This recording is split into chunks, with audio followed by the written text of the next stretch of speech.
Good evening.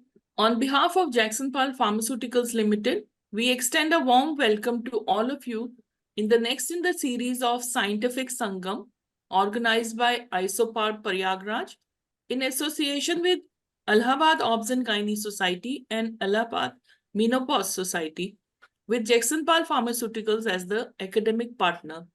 We thank ICOG for providing 2 ICOG credit points to this webinar. Now we welcome the organizing chairperson, Dr. Ranjana Khanna ma'am. Dr. Ranjana Khanna is the founder president ISOPARB Prayagraj and ICOG governing council member. She was vice president FOGSI in 2017 and now contesting for the next president in FOGSI this year. So we begin the session with a prayer and then we hand over to Dr. Ranjana Khanna ma'am.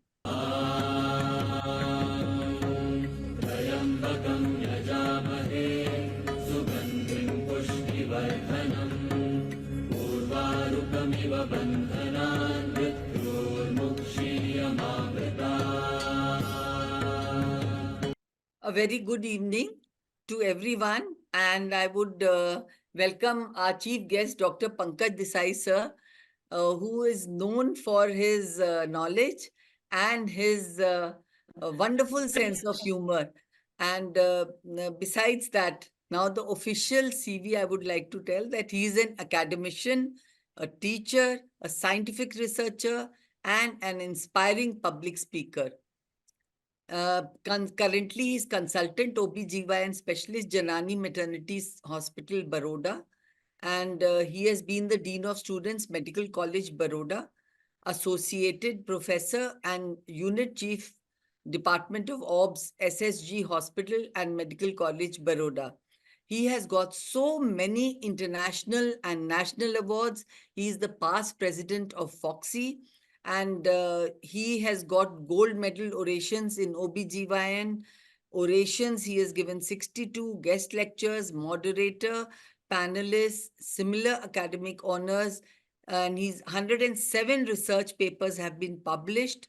And research papers awarded best paper prizes have been 9. He's authored 13 books. And contribution of chapters to different textbooks have been 45. And 45 and blogs read by 1 lakh plus, watchers of YouTube videos. Oh my God, areas of interest and active research, obstetric, vasculopathies, immunology of pregnancy, preeclampsia, IUGR, color Doppler, and RPL. Sir, we welcome you, and I have always been an ardent fan of your oratory skills, your knowledge, and of course, as I said, your sense of humor. So please give us your words of wisdom and bless this webinar. Thank you very much, Dr. Ranjana ma'am and Dr. Amita ma'am.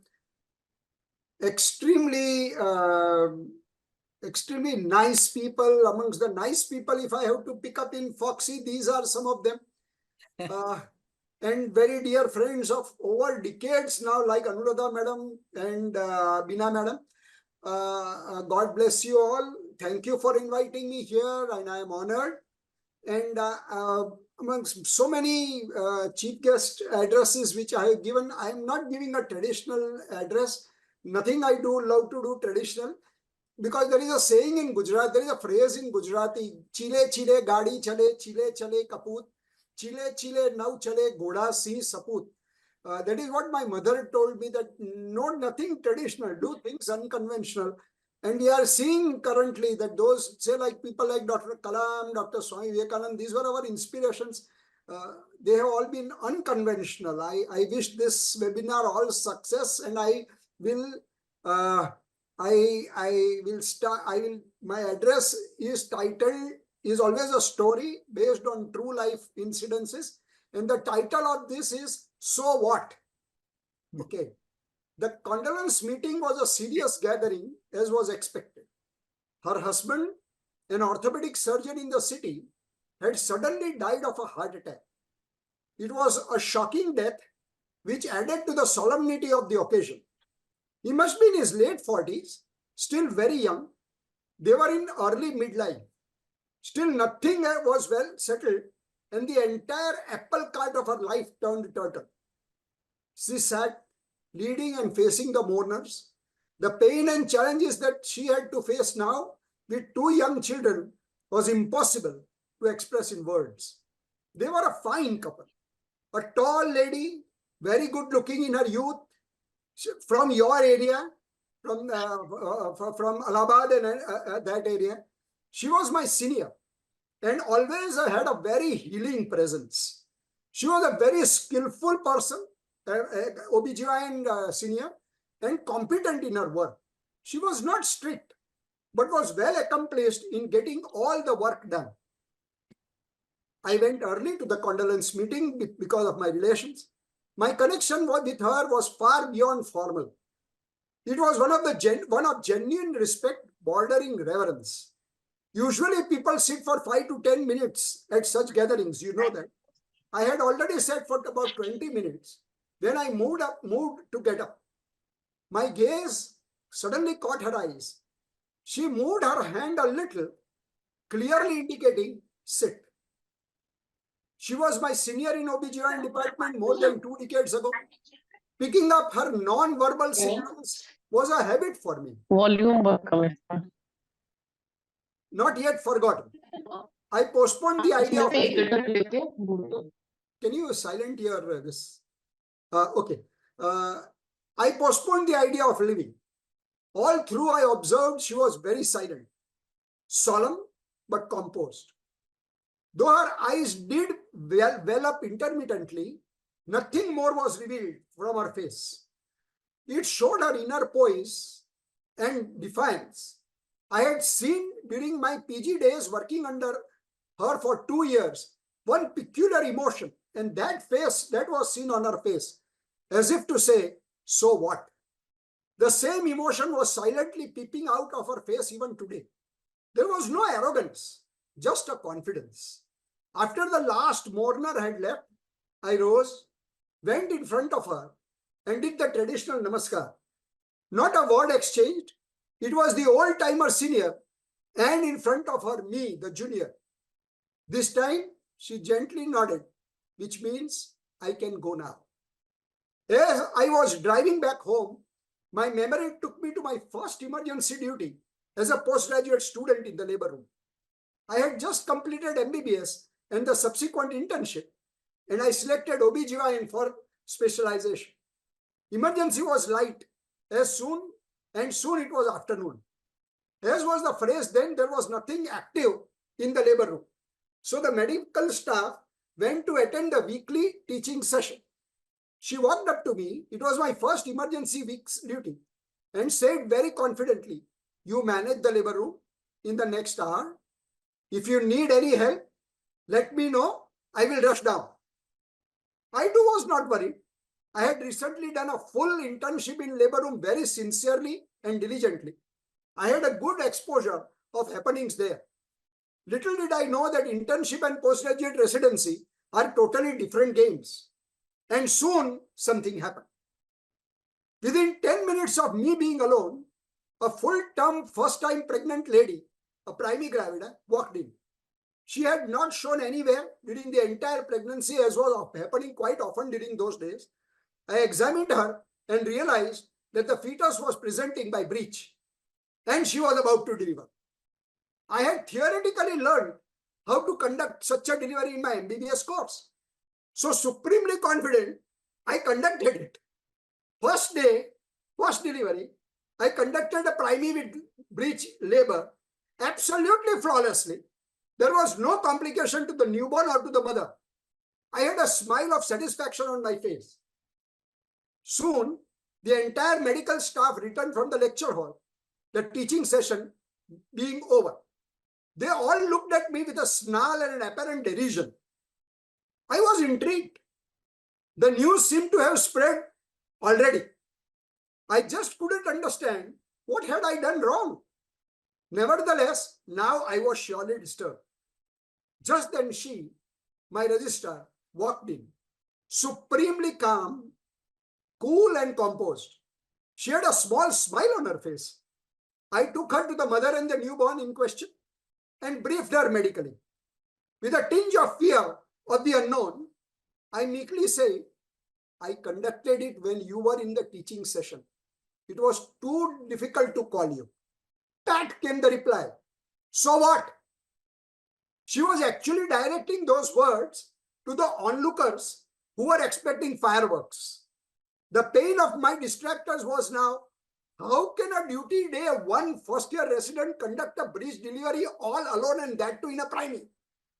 A hush fell on the group of onlookers at her response. Soon followed the professor of the unit. Livid, angry, she was baying for my blood. My registrar said to me, you don't come out till I call you, and went to meet her. Miraculously, I was never called.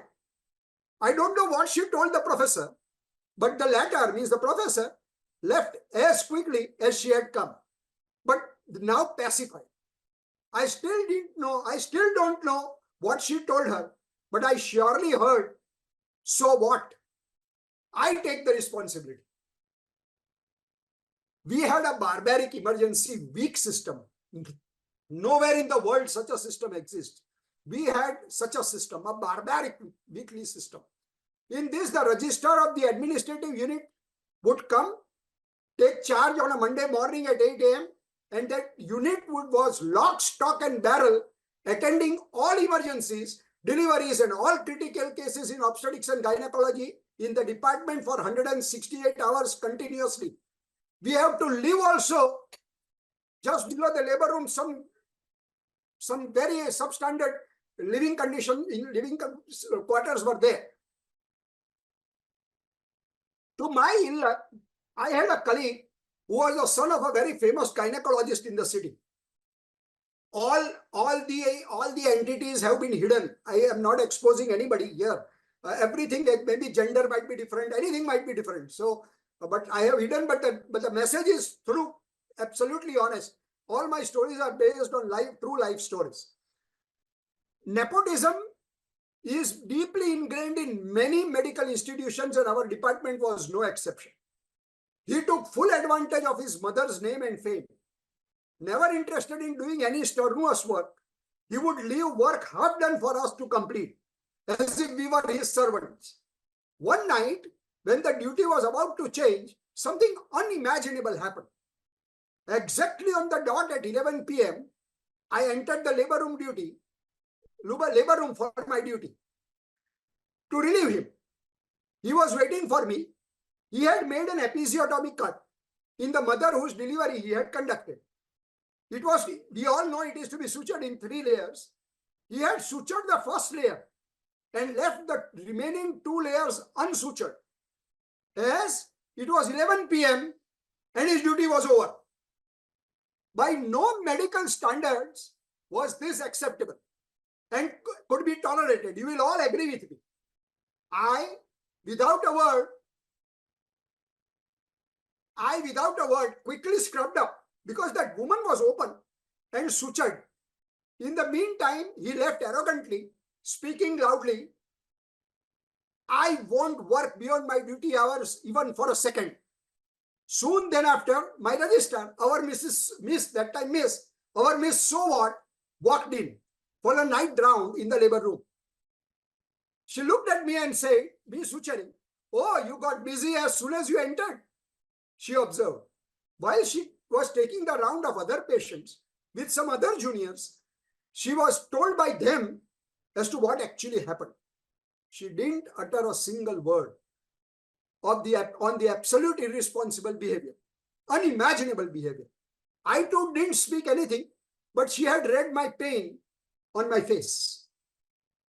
After a week, as if everything was forgotten, while we were sitting at a coffee break, she purposely brought out that incident. The gynecologist's son, who had left the wound half sutured, was not present.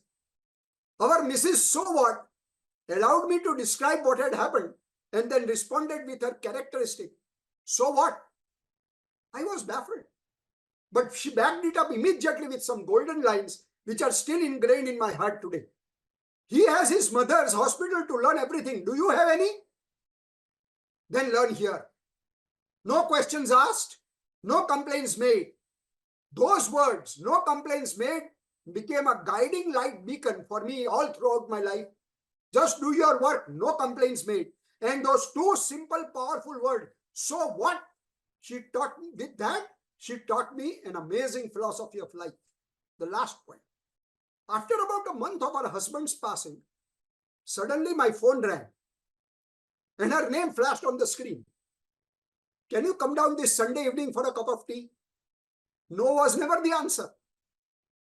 Her maid, our relations were such, no was never the answer. Her maid served tea and biscuits and left us alone. She said, it is surely difficult, Pankaj. Our lives were completely intertwined. I am picking up the broken pieces now. And unexpectedly, her eyes welled up. I deftly changed the topic and deflected it to something she loved, operative surgery. She had recently started doing many endoscopic surgeries. She relaxed immediately and started chattering away. Inadvertently, I inquired, how is she managing all alone now? Pat came the reply, I am effortlessly managing. With the supreme confidence of a fighter's gleam on her face, she blurted out, alone? So what? Thank you very much, Ranjana ma'am. Thank you, Amita madam. God bless you, and may God give you all the power and strength to achieve all your dreams. God bless you. Thank you so much, sir. And this is definitely a lesson learned that come what may, we should face life as it comes. Thank you. So thank you so much, sir, for this. Let's proceed with the first session. Amita. Thank you, Ranjana ma'am and Pankaj sir, for your wisdom words. And a very warm welcome from my side also to all the esteemed faculty and delegates. My pranam to Pankaj sir, and a welcome to Anuradha ma'am, Manju Varma ma'am, Dr. Beena Tandon ma'am, and all other elders who are sitting here in this session.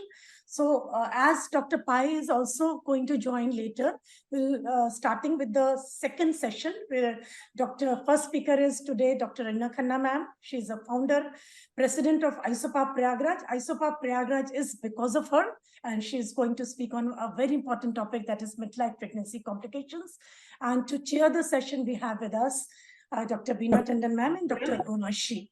Dr. Beena Tandon ma'am is a senior gynecologist from city of Nababs.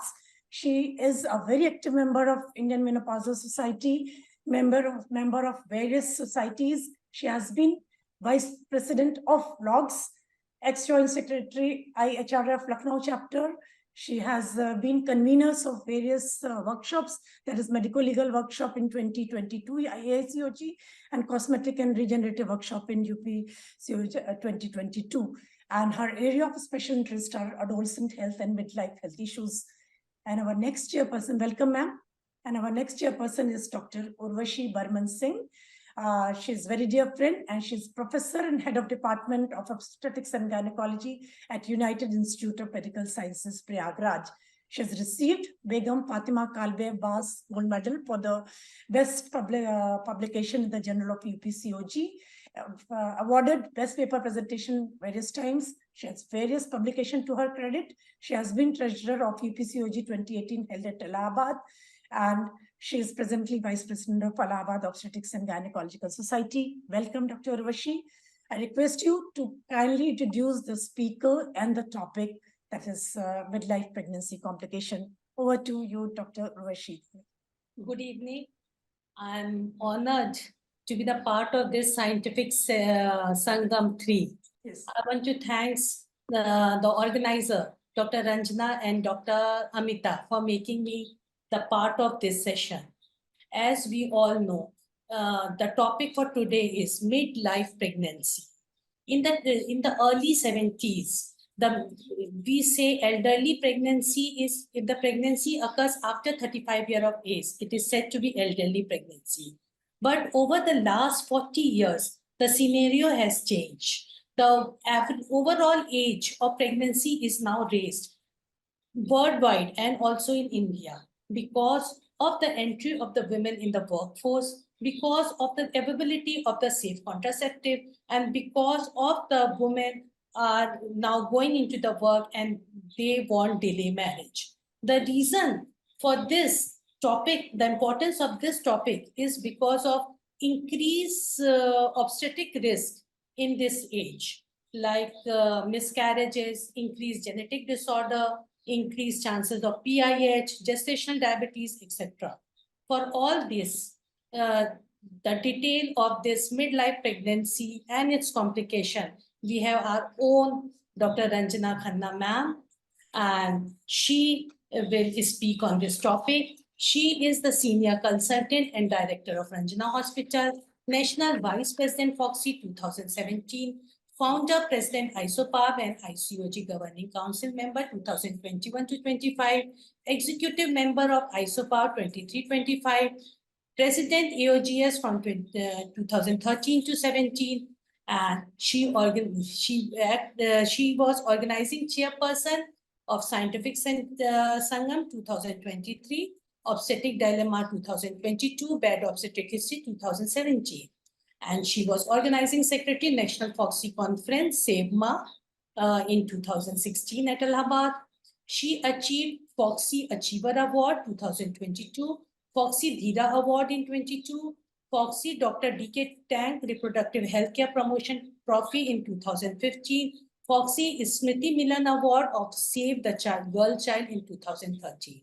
She is faculty at national and international level, delivered the prestigious Dr. Prabha Malhotra Oration in 2023 UPCOG at Lucknow, author of many articles and chapters in various books and journals, co-convener of FOGSI GCPR on epilepsy in pregnancy. Now, Dr. Archana, the mic is yours. Thank you so much, Urvashi. Welcome, friends. Midlife pregnancy. And first of all, I would like to welcome the members and the president of the Indian Menopausal Society of Allahabad of Prayagraj. So the age cutoff for advanced maternal age in pregnancy has not been uniformly defined. Advanced maternal age was defined as maternal age more than 35 years based on convergence of risk of fetal Down syndrome and the risk of amniocentesis to assess for the Down syndrome. Very advanced maternal age is more than 40 years, and extremely advanced maternal age is maternal age more than 45 years. So what are the complications of midlife pregnancy? Multiple gestational rates, then increased preterm birth, FGR, low birth weight, hypertensive disease, preeclampsia, placenta previa, gestational diabetes, placental abruption, postpartum hemorrhage, malpresentations, and postterm delivery. Now, there has been a notable shift to pregnancy at older maternal ages, particularly in resource-rich countries. Since 1990 to 2015, the rates of pregnancy have decreased for women under 30 years and increased for women aged 30 and above. Availability of ART for older women has allowed women to extend their reproductive options. The rates of miscarriage, 40% in 35 to 44-year-old women and 60 to 65% in women more than 45 years old. The etiology of stillbirth in older mothers, mechanism for excess risk of stillbirth is still unknown. FGR increases with maternal age. Uteroplacental insufficiency, however, may not be the full explanation for increase in stillbirths in the third trimester in older women. Aging impairs the myometrial function. Large population studies have reported increased rates of LSCS for dystocia and instrumental delivery in older mothers who have gone through both spontaneous and induced labor. Women more than 35 years of age require oxytocin at higher doses for a longer duration for a successful vaginal delivery. Neonatal mortality varies with maternal age. Neonatal mortality is higher than the general maternity population in very young mothers less than 25 years and older mothers more than 40 years. Women more than 40 years were 1.3 times more likely to have neonatal deaths compared to women aged 25 to 29 years.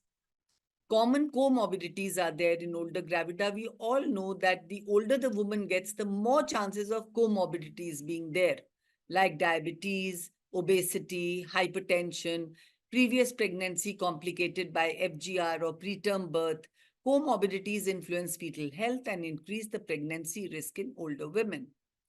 So what is the preconception counseling we would like to give if an elderly patient comes to us? Women should be encouraged to optimize their health when preparing for pregnancy, stop smoking and drinking alcohol, start physical activity if she is not already doing that, achieve normal body weight, take folic acid supplements, and stabilize the comorbidities.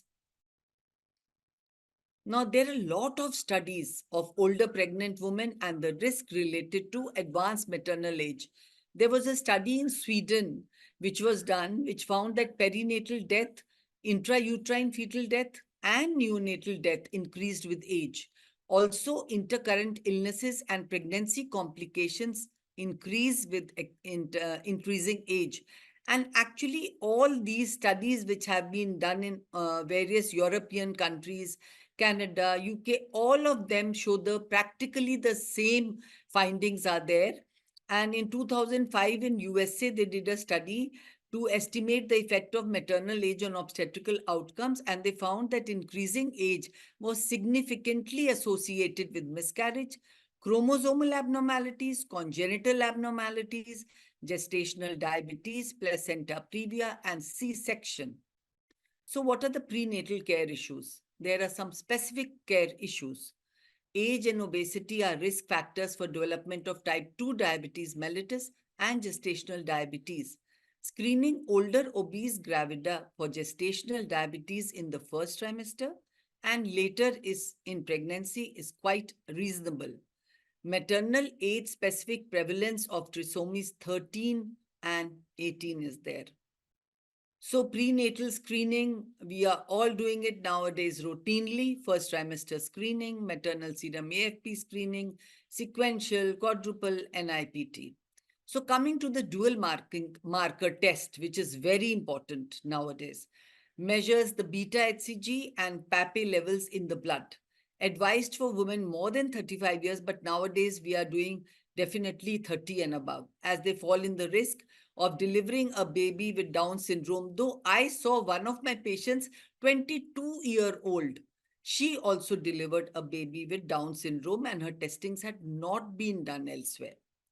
Helps in screening the fetus for any anomalies before birth. Trisomy 18 can be done from 9 to 13 weeks of pregnancy, but we like to combine it with the NT scanning, and that assessment is done at 11 to 13 weeks of gestation. So what we always like to see the nuchal translucency. It is done along with the dual marker test to confirm the diagnosis of any genetic abnormality. NT is a measurement of fluid beneath the skin along the back of the baby's neck. It is done between 11 to 14 weeks of gestation. So 11 to 13 weeks is a very good time to do combined NT and dual marker testing. Now, triple test is not being done nowadays. We come to the quadruple test. It measures the level of AFP, unconjugated estriol, HCG, and inhibin A, done in the second trimester between the 15th to the 20th week of pregnancy. And we are just screening for genetic disorders.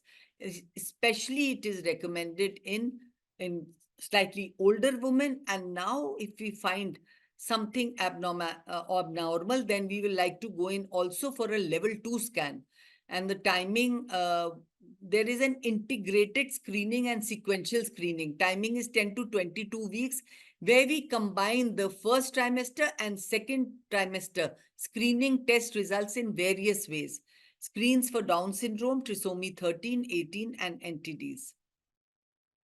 Amniocentesis, whenever we are doubtful that the quadruple marker falls in the higher risk category, then it's always safer to advise amniocentesis, because we are 100% sure with this test. Or if not, then the patient doesn't want an invasive test, then she can go in for NIPT. Now, amniocentesis is done after 15 weeks or later, not before that. Otherwise, there will be a risk of CTEV in the baby. And it can detect Down syndrome, trisomy 13, trisomy 18, inherited disorders for which you are requesting, and certain types of neural tube defects. And amniocentesis is confirmatory, and Corion-Willis testing is also confirmatory if we want to do it in the first trimester and be sure, but that should not be done before 10th completed week of gestation, and amniocentesis should not be performed before 15 weeks of gestation. Now, NIPT is a molecular approach for assessing the fetal aneuploidy using cell-free fetal deoxyribonucleic acid from plasma of pregnant women. This is non-invasive. It is 98% accurate. And the false positive rate is very little, 0.2%. So those people who want to avoid an invasive test can go in for NIPT because it is definitely very confirmatory. And plus, there were a lot of cost implications, but now the cost factor has come down a bit. So because probably of the competition in the market, in the labs, so we have the benefit, the patient can take the benefit of that. So what do we do in the antenatal screening? First, we do the double marker plus ND scan. And then if there is a high risk, then we go in for NIPT or Corion-Willis sampling.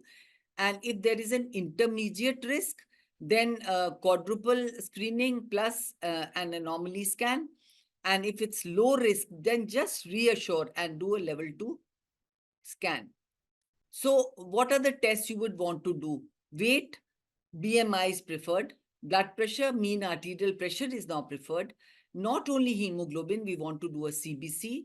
Then blood group, both partners, urine routine, and plus midstream urine, plus culture, VDRL, hepatitis B, HIV, HCV, rubella, TSH is done, and a DIPSI test. We all are very familiar, 75 grams of glucose in a glass of water.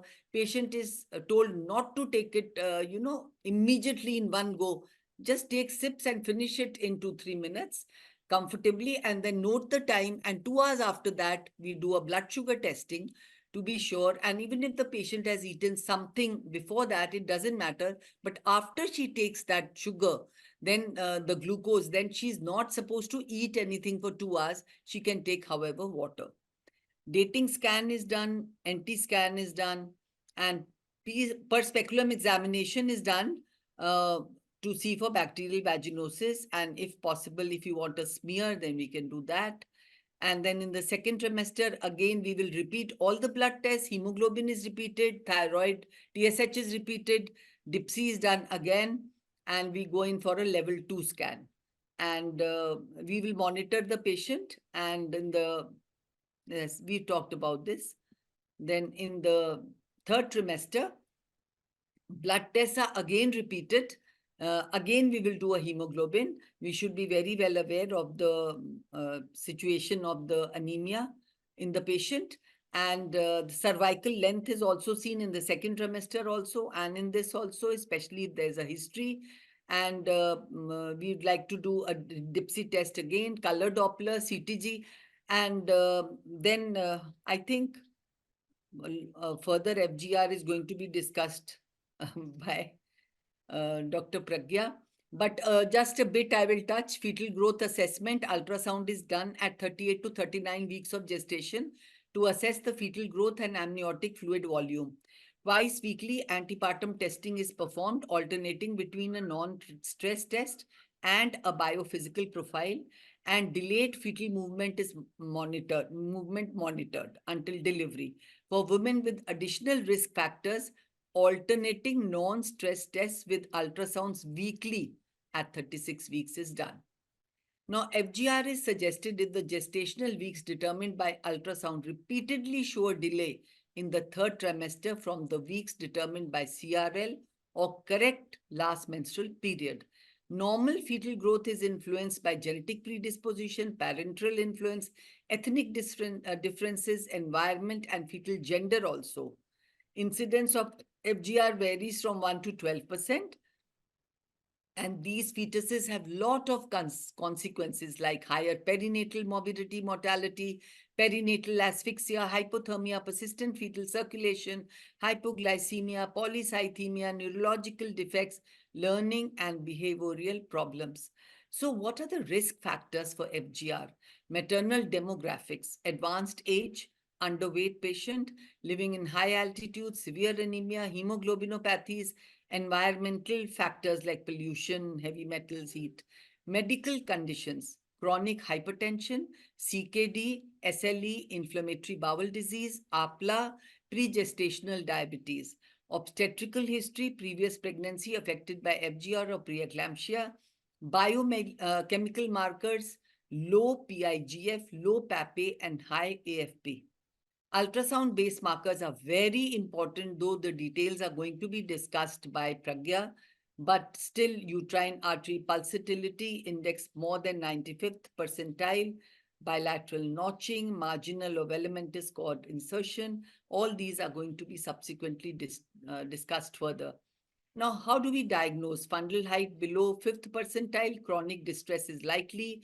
Biometric findings depend on the scan in the first trimester. If only in the second trimester you are seeing the patient and she's not had an earlier scan, depend on the least variable parameters, example, cerebellar diameter.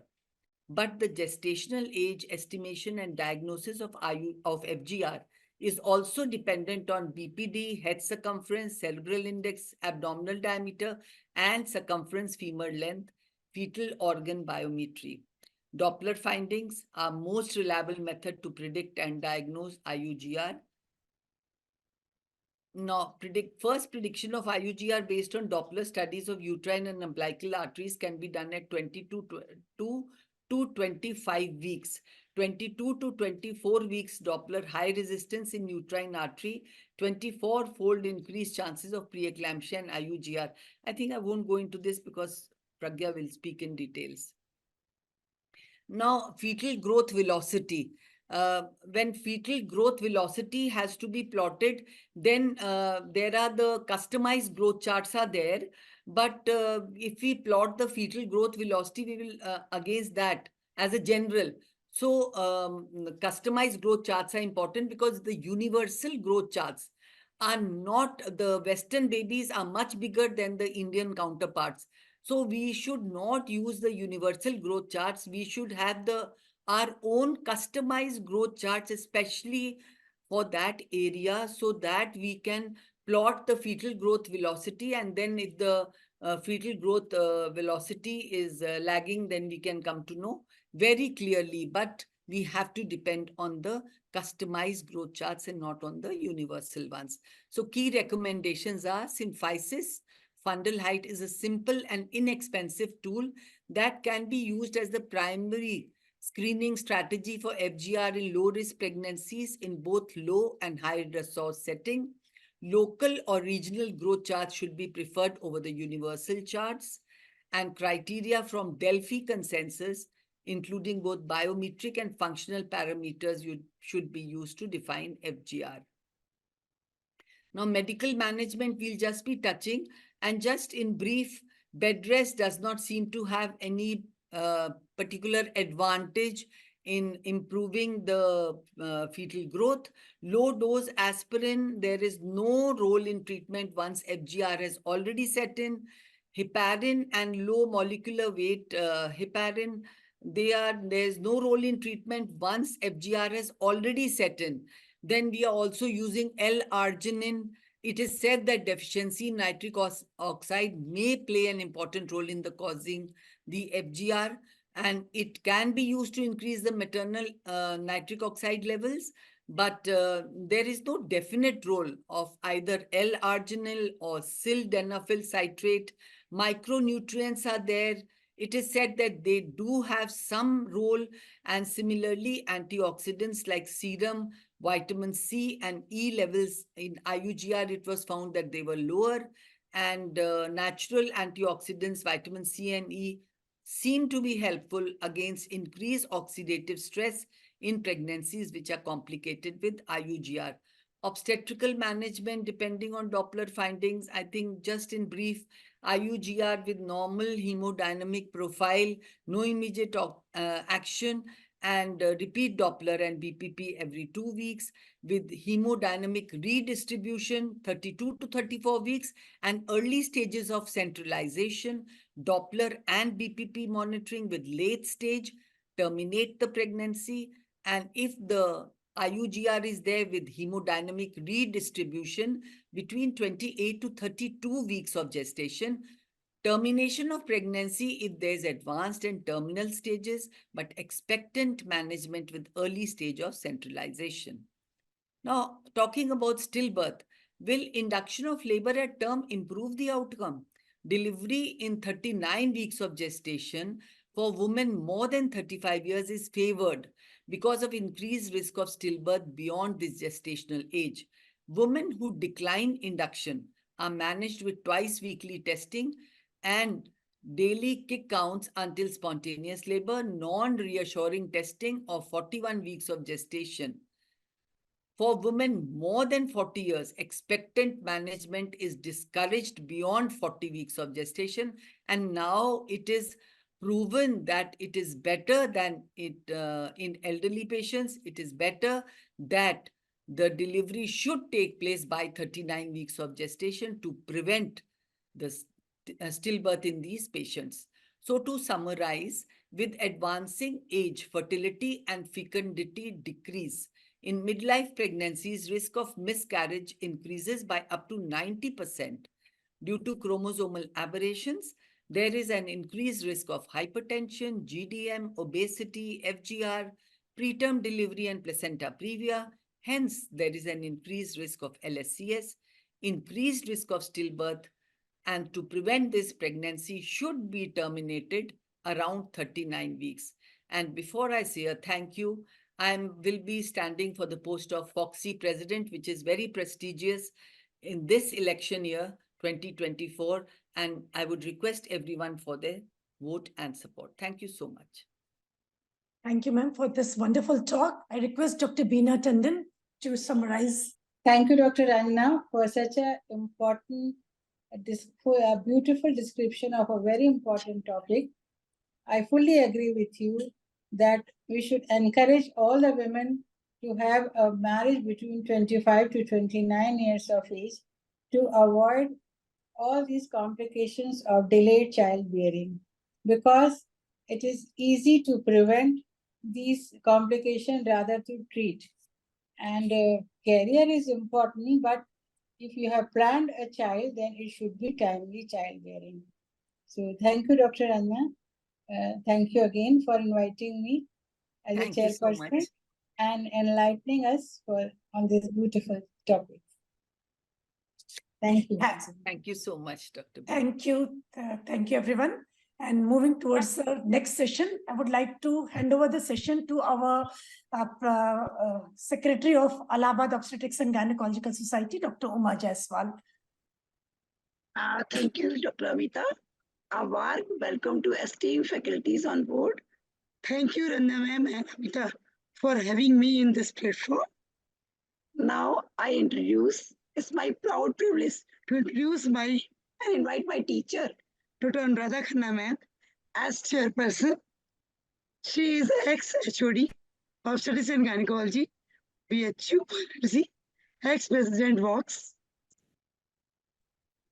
She is president SF UP chapter, founder president Varanasi Menopause Society.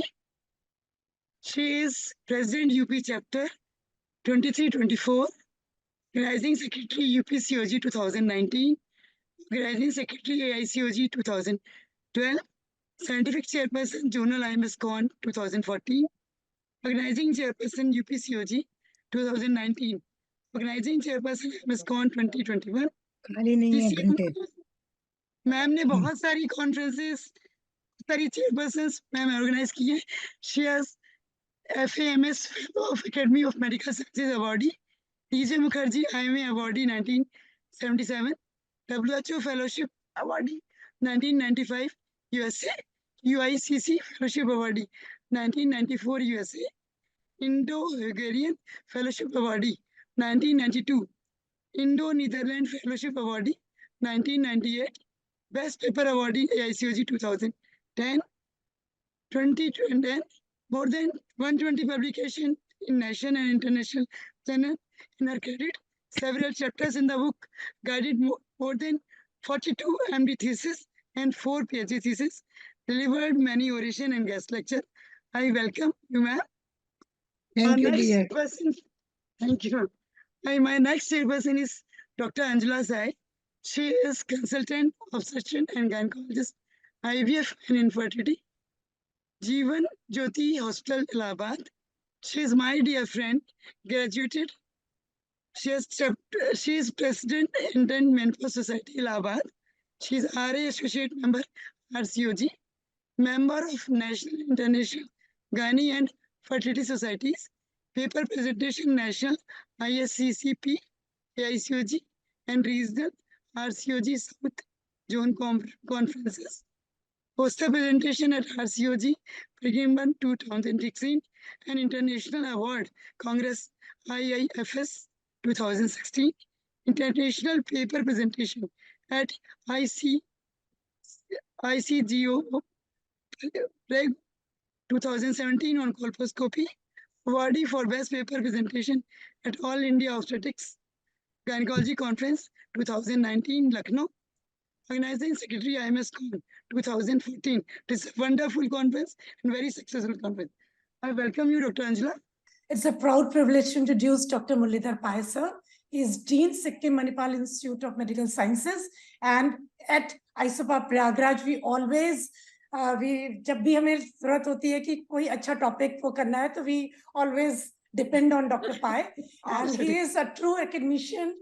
He has 36 years of academics, 20 awards, 15 international fellowships, 207 publications, 2 textbooks, and our dear, very, that's Savoli, and 785 guest lectures. Welcome, sir. I request you to throw the premature menopause, very important topic, premature Thank you, menopause. Amita. Sir. When I decided on this topic, I thought that only Dr. Pai could do justice to this. Madam, actually, I don't know how to thank you because now I have lost the count. In every webinar of yours, I am there. And so much thankful to you and your members who have been always appreciating me and encouraging me to do better in every topic. So let me go into this particular topic. Yes, as Madam said, I had to freshly prepare this. I had not given this talk anywhere, but anyway, I could manage it in time. Premature menopause actually is an old terminology.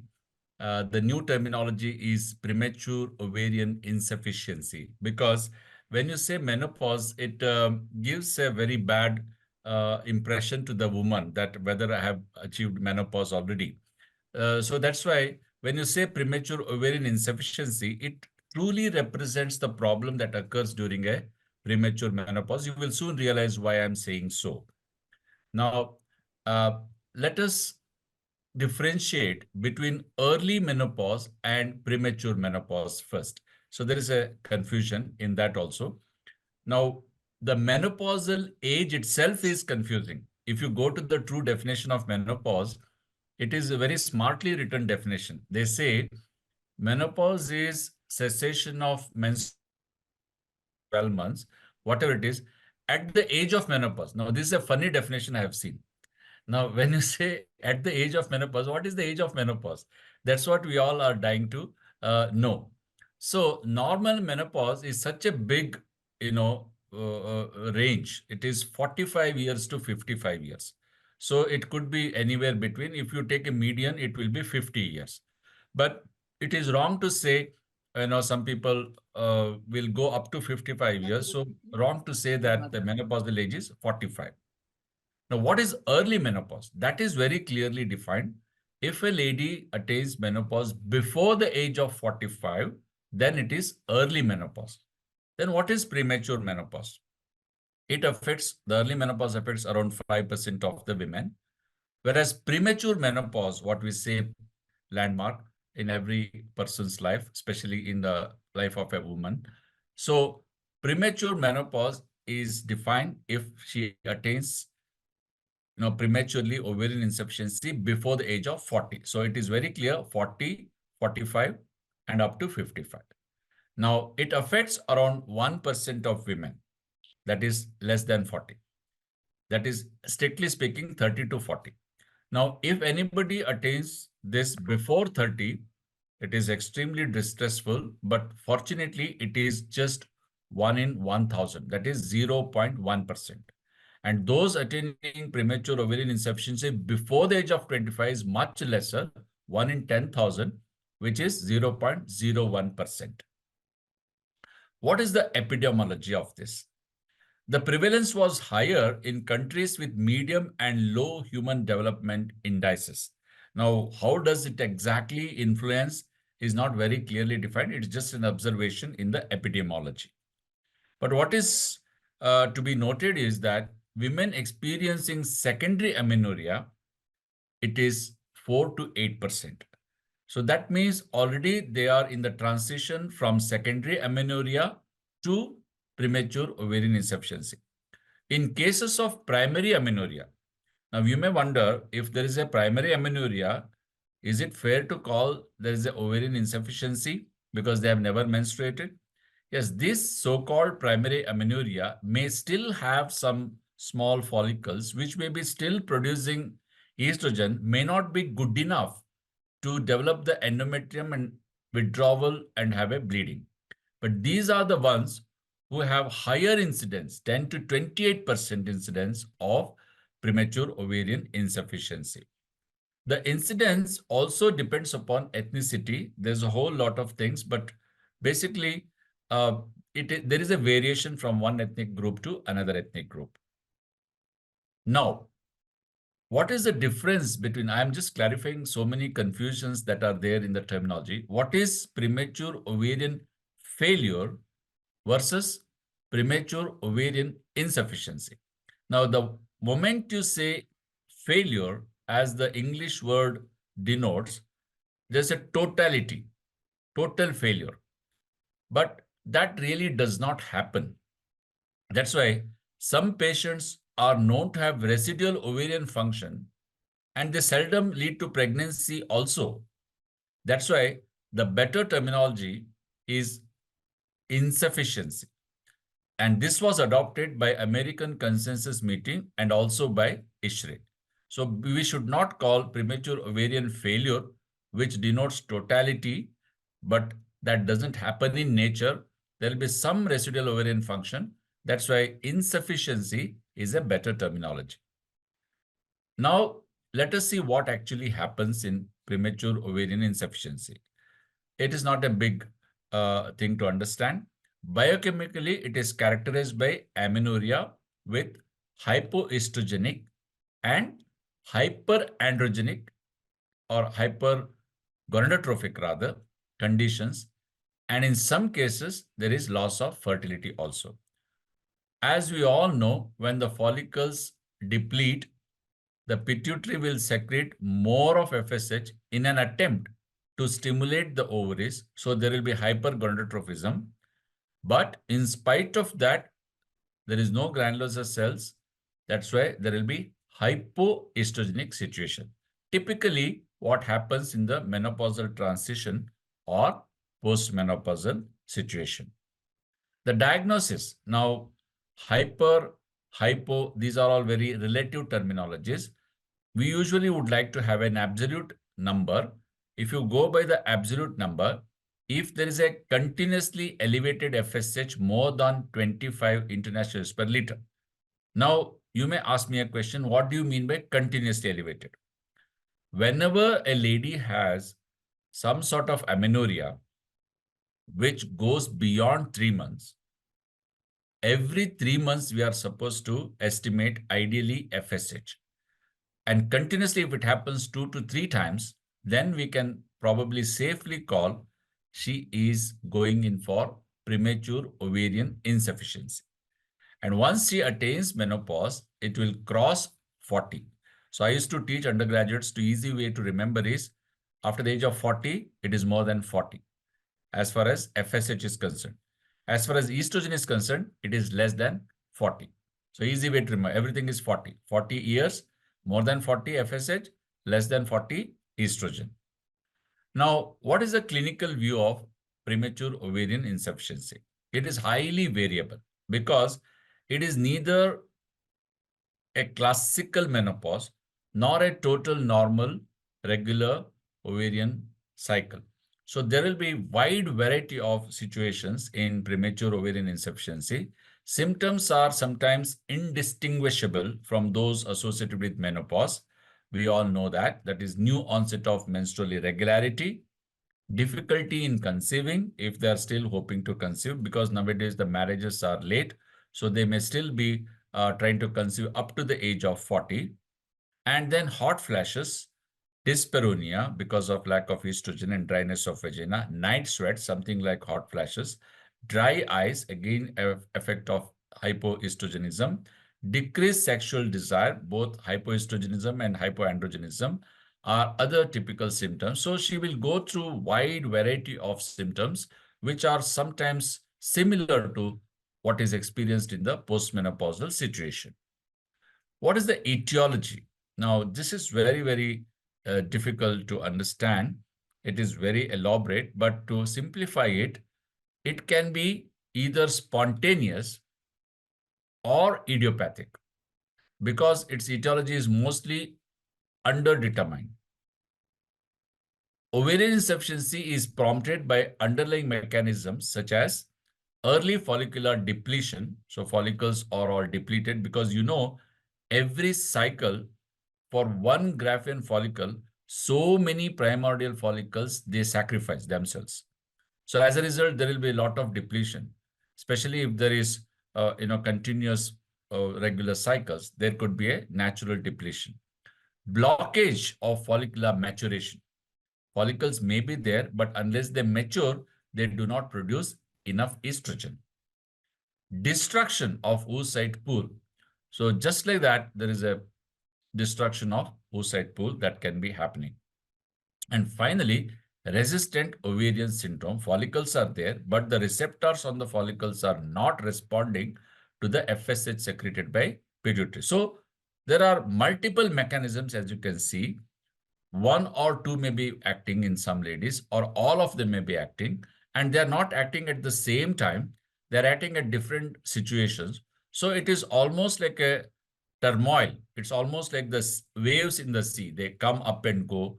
That's why this lady would suffer from the age of 35 to 40, wide variety of things. What are the causes? Now, etiology, we told you basically it could be spontaneous or idiopathic, but in the another way of looking at it is whether it is genetic or non-genetic. So what are the genetic causes? We already know that it is Turner syndrome girls who have got streak gonads, or if she has mosaic, she may have few follicles which may serve her for few years, but soon they are going to be depleted. So both varieties can be there. Trisomy X, that is 47XXX or mosaic, they will also have similar ovarian insufficiency. Deletion of X chromosomes, fragile X premature, autoimmune polyglandular syndromes. There are a whole lot of syndromes that are happening. So as I go down, I'm making the font smaller and smaller. The ones that are common are in the bigger font, that is Turner syndrome, which we most commonly come across. When I come to non-genetic causes, it could be enzyme deficiency. The follicles are there.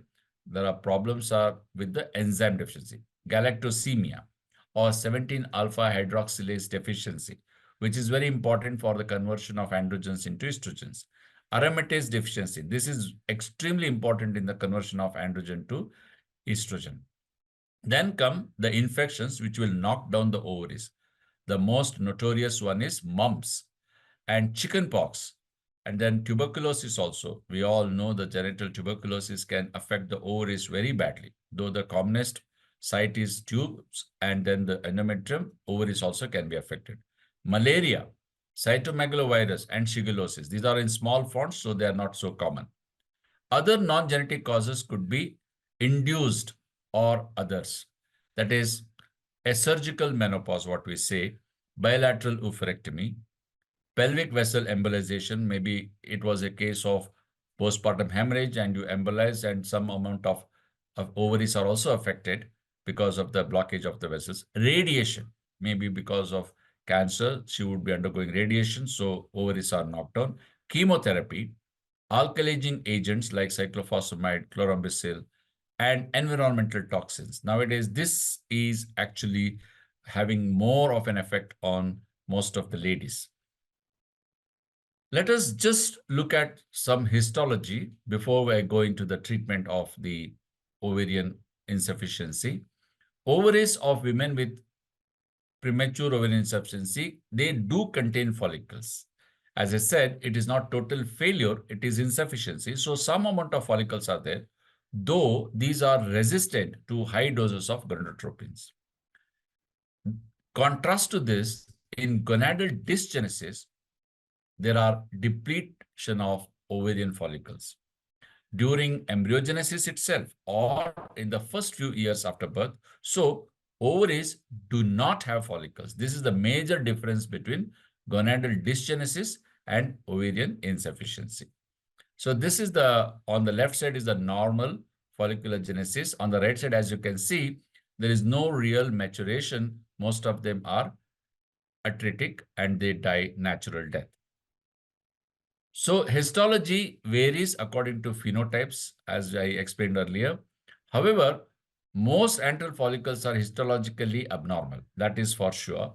And follicles are atretic, ranging from partial sloughing to total absence of granulosa cells. So follicles are there, but granulosa cells are not there, which are the ones which produce estrogens. If you estimate AMH simultaneously, when you see this kind of histological picture, it will be less than 0.33 nanograms in women without follicles. So that's how they correlate. If you have at least some 15 or more follicles, then AMH will be 2.16. The main concern nowadays, as I said, because of the late marriages, the premature ovarian insufficiency comes in the way of fertility. So what are the options for pregnancy? Spontaneous pregnancies are extremely scarce. So that is given. Some with idiopathic insufficiency present an intermittent ovarian function. Hence, their chance of conceiving spontaneously and having uneventful pregnancy is there, but it is hardly 5%. Very, very low. So POI is different from menopause in that ovarian insufficiency may not be permanent, right? Because there are some follicles, you may have to harvest them. So that is the hope. Whereas in menopause, no follicles are there. So among the 25% of POI patients who can ovulate, only 5 to 10% can conceive. So that means we can induce ovulation in them and hope for the best. Oocyte donation is a better option if you find that these follicles are not at all good enough or very immature or premature, and if the AMH is very low, less than 0.3. Proven successful rate of pregnancy with ovum donation is 70 to 80%. So that's a very good news for these people. After all, they have got uterus and it can be still stimulated. Immature egg cell donation is another situation for another option for Turner syndrome patients, but only after undergoing cardiovascular control, because after pregnancy, they should not have cardiovascular mortality. Fertility preservation strategies, what we do in case of the oncology, cryopreservation of oocytes or ovarian tissue or embryos are suitable alternatives. You can also reposition the ovaries surgically if she has to undergo radiation. Ovarian cryopreservation is a new thing that is coming for patients with these kind of problems. A new approach is known as in vitro activation of dominant follicles. So that means here not preservation of follicles or the preservation of ovaries, it is activation of the follicles. You take out the follicles and they activate them and gain relevance in the treatment of fertility. So I have not much of knowledge in this yet. IVA disrupts the hippo signaling pathway and stimulates the phosphatidylinositol 3 kinase to activate dominant primordial follicles in patients with premature ovarian insufficiency. Now, can POI be reversed? Yes, you can harvest the follicles and make her fertile, but can it be reversed? POI can be reversed depending upon whether amenorrhea is primary or secondary. No, it's a very easy case. The reversal is extremely difficult in those patients with primary amenorrhea. Reversal is rather easier in those who are having secondary amenorrhea. So we have to do FSH, estradiol, inhibin B to know or to predict the chances of reversal. If there is good amount of estradiol, there's a good chance of possible reversal. If FSH is already very high, estradiol is very low, the chances are bleak. Now I come to the last leg of my talk, that is HRT. Obviously, when there is decreased estrogen, nothing short of replacement of estrogen will help the lady. Good thing about premature ovarian insufficiency is that these ladies are young, so there is not very bad effect of hormone replacement in these girl or ladies compared to one who have got already attained menopause. Counseling to provide emotional support is crucial since it has been associated with psychological distress. As I told you, they undergo big turmoil in a very, very prime time of their life. 35 to 40 is the actual prime time nowadays. Their career is just taking off. They are getting married or getting pregnant and things like that. It is important to minimize the sequelae of hypogonadism through continuous evaluation and medical treatment. Low levels of serum estrogen may cause low bone mass and be a predisposing factor for coronary heart disease at a younger age. So it is estrogen and progesterone. Why progesterone? Because she has got the uterus. Even the uterus is still there. If you only stimulate with estrogen, there are chances of hyperplasia and leading to endometrial carcinoma. So this is the treatment that has to be given. And HRT should include the administration of bioidentical or non-bioidentical estrogens and norgestrel and other progesterones. HRT use is not recommended in women with a history of breast and ovarian cancer because of that famous WHI study, which said there is a relative increase in the breast cancer and ovarian cancer, especially those who are having this BRCA genes. So HRT should be avoided.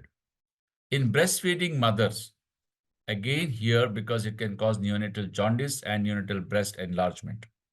In patients that have got reached the age of 50, that means you started at around 40, let's say, or 39, 40, you can continuously give for 10 years. But after 10 years, if she has no symptoms, you can stop it. But at any cost, John Studd in his article, in his study has said that mandatorily, every lady, we should stop HRT after the age of 60. Before prescribing hormone pills, POI patients should be educated to understand that their hormone therapy differs from postmenopausal hormone therapy. At this juncture, I would like to tell the latest on menopausal hormone therapy. The latest recommendation is that give minimum dose to a minimum period only in symptomatic women. This is for the postmenopausal hormone therapy.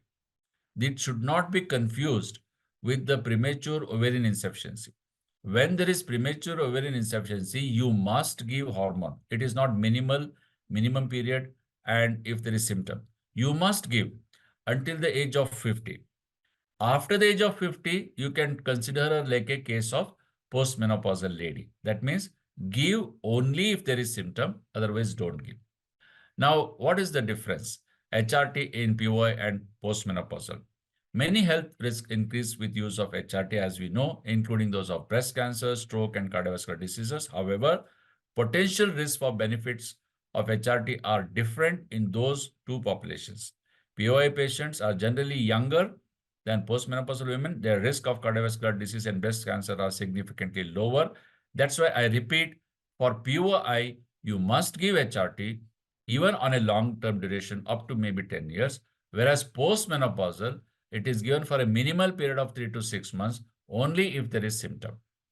So which HRT? Obviously, the estrogen formulation, natural estrogens, that is estradiol valerate, is superior to synthetic ethinyl estradiol. Many gynecologists, many general practitioners especially, they simply give OC pills. that is not to be given because the OC pills contain synthetic ethinyl estradiol, which is very potent, and these are the ones which cause all side effects of estrogen. So natural estrogen is better. Start always with 1 milligram, lower dose, build up to 2 milligrams. And of course, you have to compensate with progesterone, which can be nowadays, instead of giving pills every day, if she is not desirous of what you call pregnancy, you can insert even a Mirena. So that will take care of the hyperplasia of the estrogen. So estrogen-based hormones, as I already mentioned, it will be given up to the age of 50. So thank you very much. I hope I clarified few differences and what is to be done and how it is to be treated.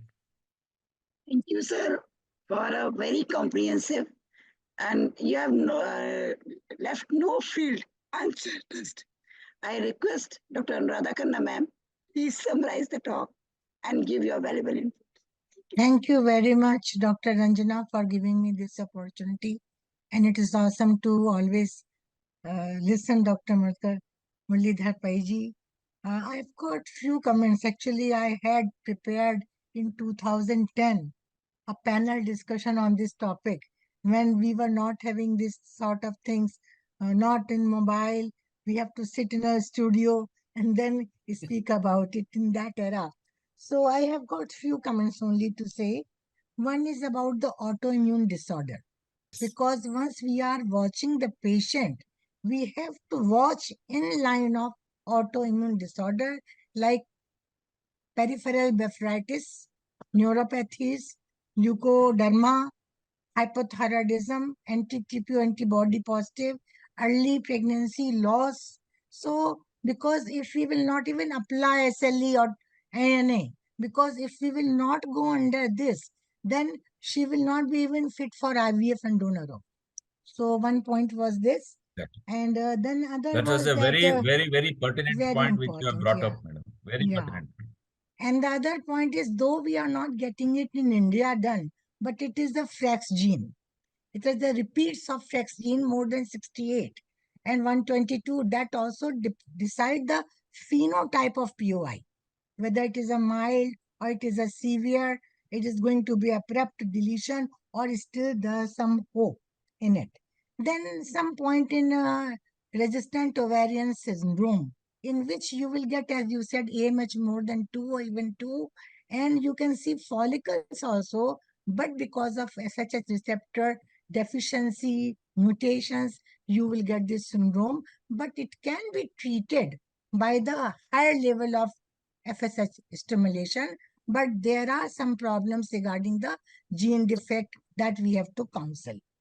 The other thing is that about the recent therapy, stem cell therapy to the ovary and also PRP that we can inject inside, and that will also allow development of her own ovum development, which can be taken for oocyte and IVF technology.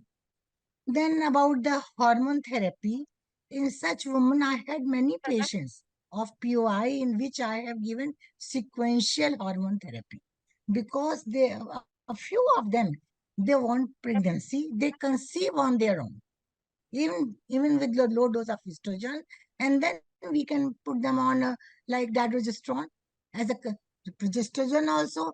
So withdrawal not with the Devry, not with nortistone, but with the dadrogestrone. So that is also a good sort of thing going on. Then I have got some comments regarding HRT. The newer guidelines are saying that it can be taken beyond 60 also, even up to 70. My few colleagues are taking HRT like Tibolon, and they are very happy with that. Is so their own demand.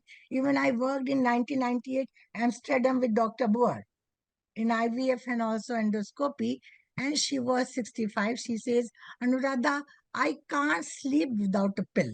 She was 65 that time, going to the verge of retirement, but she was taking this pill, and I learned a lot from her also.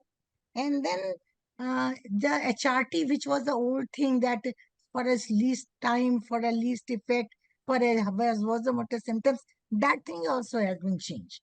It is taken as a prevention for cardiovascular and bone management. So there is no harm if we are taking very low dose HRT with withdrawal of sequential dydrogesterone, or we are happy with Devlon, depending on the onco history, whether breast cancer was there or not, type of the breast cancer, uterine cancer, BRCA gene 1, 2. So everything is in counseling. But yes, there are some changes regarding the HRT acceptance.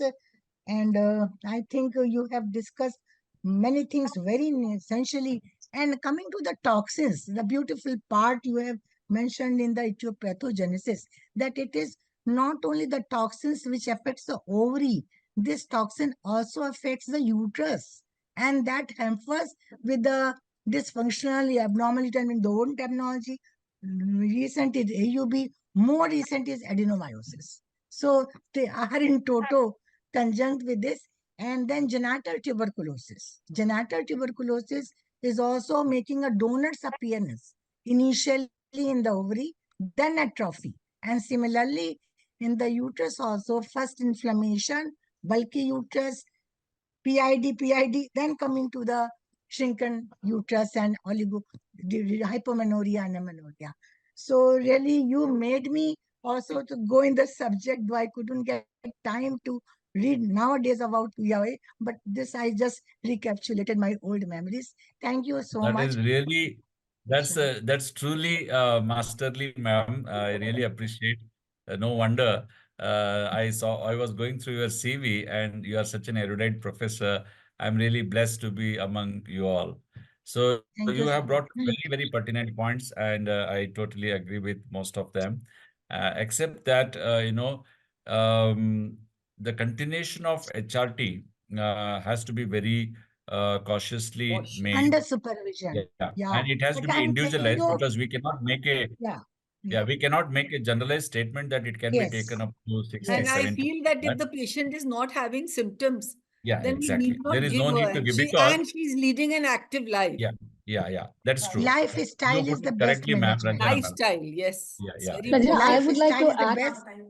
Hanji. Yeah. The Ranjana, only disease that it prevents truly is osteoporosis, not cardiovascular Yes. anymore, Exactly. and other diseases. So osteoporosis, yes, but yes, now but we have to weigh the pros and cons of prevention of osteoporosis and prevention of strokes and other things. So it is always a balance. Nothing Yes. is absolute in life. So we have Definitely. to individualize, we have to spend time. Yeah.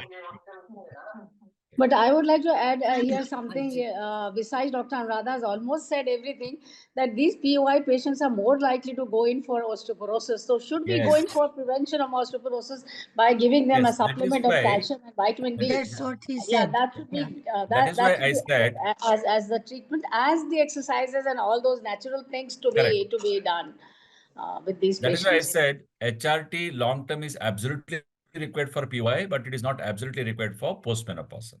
In Yes. But postmenopausal, suppose there But is a what about patient of, Dr. Pai, suppose there's a patient of POI and she has a menopause around 38, 39. She doesn't have any symptoms. She may not report to you.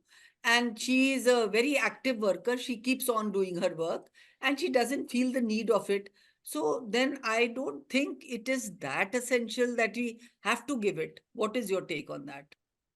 If no, he but comes to you, actually, as then Madam only. Manju Varma said, Hmm. the no, as Manju Varma said, she may not have symptoms of menopause like hot flashes and all But those things, but osteoporosis. definitely the lack of estrogen, lack of estrogen affects these young girls. Yeah. So that is why it is required for some time. Maybe if not up to the age of 50, you can stop at the age of 45.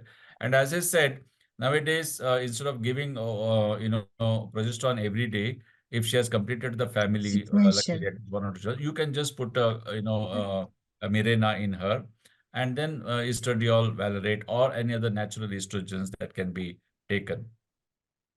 Because most of the people in India, they don't report, they say it is a good Yeah. Ah, They have no. That is the yes, Small advantage of point. see from the annual. that is the advantage of Indian women. They have good family Yes, support, and they actually very smoothly. And another thing is tolerance. Probably, accept I it. feel yes. nobody complains. They Nobody just complains. silently No. tolerate. That is the problem. One more thing, Dr. Muralidhar. Our ovary though stop menstruating, but the stroma is producing testosterone. Even after cessation of mens for Not only next that, 10 yeah, years. not only, And the yeah, adrenal not gland, only, that's what, not adrenal only the, gland. not only the, not Yeah. only the ovaries, you know, The the adrenal estrogen comes from three places. Three One is places. ovary, adrenal glands, and from periphery, peripheral Fat. connection. So if you are a fat lady, that is an advantage actually. So you can still Yeah. have good storage of I'm having that which is advantage. coming from the periphery. So you are still blessed. Yes. The True, fat is not true. always bad. Exactly. True. Thank you, ma'am. That was Anuradha ma'am. wonderful, Dr. Pai. Really enjoyed No, no, Dr. I Anuradha's really enjoyed comments today and with such a beautiful interaction with such senior yeah, yeah. members of the society. Few words So from Dr. Anjula. I Angela. love to learn from the seniors. Angela, you Yeah, want to Thank say you so something? much. yeah, I wanted to say something. I lost my microphone connectivity. It was so lovely to see to listen to Dr. Pai and Bye. HIT, as I know that we all know that it is such a controversial topic and when to start, how to start, and when to stop. So everything Dr. Pai has explained so beautifully. And on behalf of Allahabad Society, Menopause Society, I thank Ranjana ma'am to include us for this lovely topics which has been come up for this webinar. Thank you so much.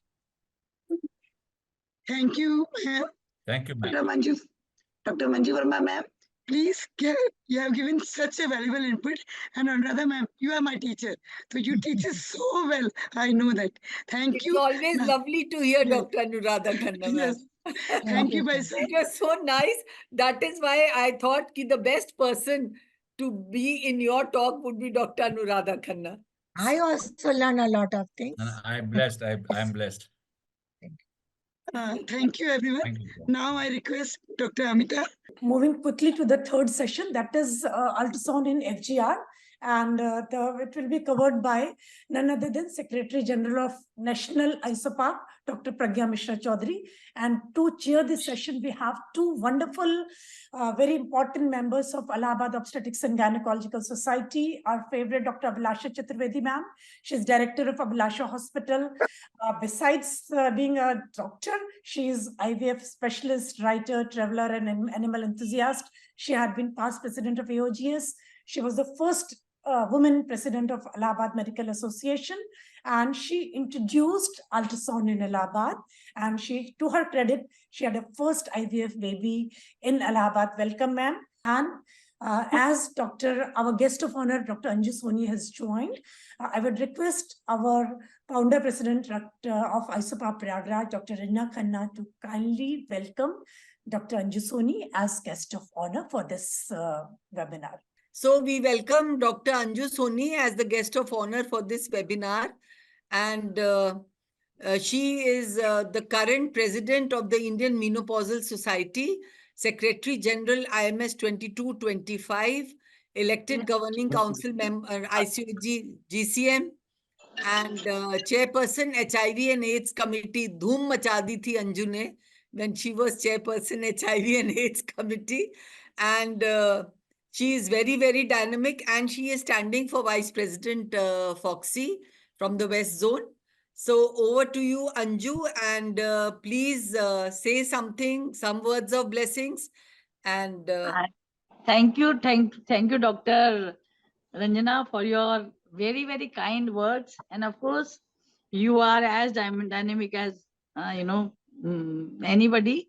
And we have seen your work, and I would also like to thank Dr. Pankaj sir, who is again another visionary and a great orator in FOGSI. Thank you very much, sir. And you have really, made a very beautiful academic program. I was going through the program, which is related so much near to my heart, and you have taken the best people who will be talking about it, from Dr. Muralidhar Pai to the chairperson, Dr. Anuradha Khanna, who is again a very, very active, and Anjula, who is both of them are very active IMS members as well as FOGSIans. And also another talk which you are giving yourself midlife pregnancy complication, which is again very, very important, because we need to focus on these things so that we can prevent, because all the complications which occur during midlife pregnancy are 100% preventable, and they have to be prevented. And of course, another dear friend of mine, Dr. Pragya Mishra, another speaker, beautiful woman with poise and great brains. Dr. Pragya, nice to meet you, of course, on online, of course. And Dr. Abhilasha Chaturvedi and Dr. Sumiti are chairing your session again, real experts in the field. And of course, who the conveners, which Dr. Ranjana has taken. Amita has been very closely working with me in my committee. I know her capabilities of an organizer. Amita, thank you very much, and co-convener Dr. Uma, as well as Dr. Parul, both of you. Thank you very much, and thank my best wishes and blessings for this beautiful webinar today, which you have started, Dr. Ranjana. Thank you very much. Over to you. Thank you very much. We also have, and our next chairperson is Dr. Sumati Saxena, again a very person of Allahabad Obstetrics and Gynecological Society, who has a vast experience in ultrasound, and she is a former vice president of Allahabad Obstetrics and Gynecological Society and vice president of ISOPARB, life member of various societies, and her area of interest, as I have said, ultrasound. We take advice from her times and again, and she's also interested in ART and colposcopy. Welcome, Sumati. Good evening, everyone. Thank you, Amita, for the kind words, and thank you, organizer, for giving me the opportunity. And now we are going to start the session, ultrasound in FGR, that is fetal growth restriction. As all of us are aware of the fact that ultrasound plays a pivotal role in diagnosing as well as in managing the fetal growth restricted pregnancy. And it is very helpful in predicting how much we can prolong the pregnancy safely. So 2D ultrasound tells us about the fetal growth, estimated fetal weight, amount of LycoRed, and placental morphology, while color Doppler reveals the situation of feto-maternal circulation. So we have a speaker for this session is Dr. Pragya Mishra Chaudhary. She is consultant infertility specialist at New Life Test Tube Baby Center and MGM Hospital and Research Center, Private Limited, Patna. She is Secretary General, National ISOPARB, and ICOG Governing Council member. And she was chairperson of Genetic and Fetal Medicine, FOGSI 2016 to 2018. And she is founder secretary, Bihar chapter of ISAR. And she holds many prominent positions in Patna Obs and Gynae Society and has many awards to her credit. And she has contributed many chapters in FOGSI publication book and papers in National Journal. I welcome her and invite to deliver her talk. Good evening to all of you from Prayagraj chapter of ISOPARB. So, well, at the outset, I would like to congratulate Dr. Ranjana Khanna. From the time she became the chairperson of Prayagraj chapter, it was a launch with a real boom, I mean, this scientific Sangam has become from where she got, you thought of this innovative idea, scientific Sangam. And it's just been spearheading like anything, so many episodes of Scientific Sangam we've already had and heard of. So, and it's a real delight, to see all my favorite people from Allahabad and thank you, Dr. Amita Tripathi, for your efforts, and Dr. Sumati Saxena and Dr. Anju Soni for the kind words, So thank you so much. And it was indeed a pleasure, listening to you and to Dr. Muralidhar and also Dr. Pankaj Desai. I'm going to speak on ultrasound and Doppler in fetal growth restriction. Esteemed chairperson gave a very good, overview of ultrasound and Doppler. Now, when we have to make a sonographic diagnosis of say a small for gestational age fetus. Now, a few things, we have to bear in mind. So not all SGA fetuses are growth restricted. Not all fetal growth restricted babies have birth weight below 10 centile, and 10% of even average for gestational age fetuses may be growth restricted. Now come just for a gentle introduction. Now, as you can see the Delphi consensus, now what does it say? It defines fetal growth. There are some criteria for fetal growth restriction. So it is a very small fetus with the abdominal circumference or estimated fetal weight less than the 3rd centile, or a small fetus with abdominal circumference or estimated fetal weight less than the 10th centile, with additional abnormal Doppler findings, or a decrease in abdominal circumference or estimated fetal weight by 2 quartiles or more. So now, what are the definitions for early and late onset fetal growth restriction? That is in absence of congenital anomalies based on international Delphi consensus. Now, as you can see, early fetal growth restriction means gestational age less than 32 weeks in absence of congenital anomalies, where the abdominal circumference and or estimated fetal weight is less than the 3rd centile, or umbilical artery shows absent end diastolic flow, or otherwise another definition would be abdominal circumference or estimated fetal weight less than the 10th centile combined with uterine artery PI greater than 95th centile, and or umbilical artery PI greater than the 95th centile. And late FGR, where the gestational age is more than 32 weeks in absence of congenital anomalies, and abdominal circumference or estimated fetal weight less than the 3rd centile, or at least 2 out of 3 of the following, which means abdominal circumference estimated fetal weight less than the 10th centile, or abdominal circumference estimated fetal weight crossing centiles, which means greater than 2 quartiles on growth centiles, or the cerebroplacental ratio less than the 5th centile, or umbilical artery PI greater than the 95th centile. So it could be, just either less than the 3rd centile, or at least 2 out of 3 of the following, which I just mentioned, for a diagnosis of late FGR. Now, ultrasound evaluation of FGR, what are the steps in appropriate evaluation? Well, we have to assign fetal age, we have to assign the fetal size, then estimate the fetal weight, amniotic fluid assessment, and color Doppler. So first and foremost is establish the gestational age. So first trimester crown rump length is the most accurate means of dating, because obviously unless and until you do the dating correctly, you will not be able to manage a case of FGR properly. Now, what we need to, in the sonographic evaluation of fetal biometry, what all things do we look for? We have to look for biparietal diameter, head circumference, transverse cerebellar diameter, abdominal circumference, femur length, and the measurement ratios. Now, the alteration of placentation has an important impact upon fetal growth, the most affected being the abdominal circumference, while the BPD and the femur length are less modified. So what are these measurement ratios? Now, the head circumference and abdominal circumference normal values decreases linearly from 16 to 40 weeks.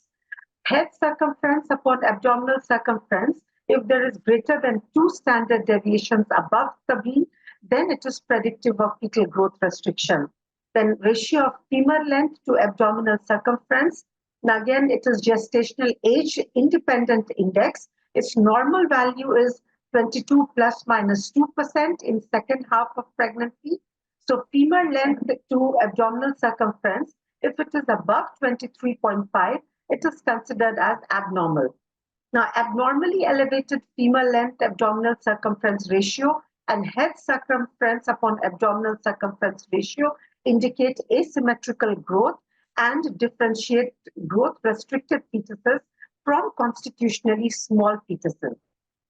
Now, we have to, in the proper evaluation of fetal growth restriction through ultrasound, now the comparison with standard growing curves has to be done, and calculation of the percentile, then serial evaluation of the fetus, and the dynamic evaluation of the fetal growth trend. The identification of a slowing or stopping of growth is very, very important. Now, what happens, like many a times, the radiologist just gives you a diagnosis that the gestational age is about, 30 weeks. And you know that through the LMP age is about 32. But then, you cannot say that this is a fetally growth restricted baby.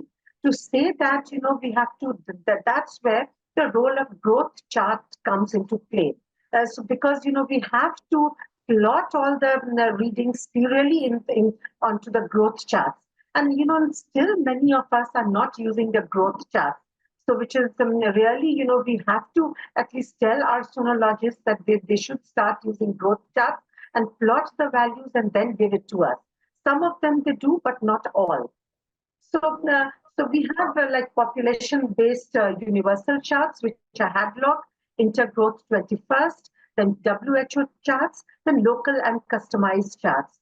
The Intergrowth 21st, it's a prescriptive, multiracial, multi-country methodology is sound, then complements WHO growth charts. Customized growth charts, which are adjusted for maternal weight, height, parity, and ethnicity. It is a better predictor for fetal growth restriction and fetal growth restriction related problems, but somehow difficult to obtain. And this is one such, customized growth chart, which was devised by Dr. Prashant Acharya based on the Indian fetal biometry. So we have to ask for serial measurements and plot the findings on the growth charts, not single USG reading. I cannot emphasize it more. So now coming to Doppler effect. Now, what is Doppler effect? It is the change in the apparent frequency due to relative motion between the source and the observer. The source is the Doppler probe and the observer, which means the red blood cells in the circulation. Now, when the sound wave strikes a moving target, the frequency of sound waves reflected back is proportionate to the velocity and direction of the moving object. And it is used to determine the volume and rate of blood flow through the vessels. Now, this is, just a pictorial representation of the Doppler effect. So there are two types of Dopplers, continuous wave Doppler and pulse wave Doppler. So angle of inclination is very important, which is between the Doppler beam and direction of flow. So higher the angle, lesser the frequency and more the error. So, as you can see in this, picture, that the frequency changes relative to the angle of inclination. So to minimize the errors, we use ratios. Now, what are these ratios? Now we have the arterial Doppler indices, SD ratio, which is peak systolic flow upon end diastolic flow. So beautifully illustrated in the diagram on the right side.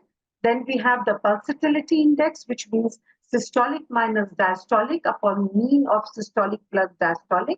Then the resistance index, which is systolic minus diastolic upon systolic. Then you have the venous Doppler indices, where you can see the ventricular systole, ventricular diastole, and the atrial systole. Now, what is cerebroplacental ratio? I'm sure, well, it is not something unknown to this erudite audience, but however, well, it is the middle cerebral artery pulsatility index upon umbilical artery pulsatility index.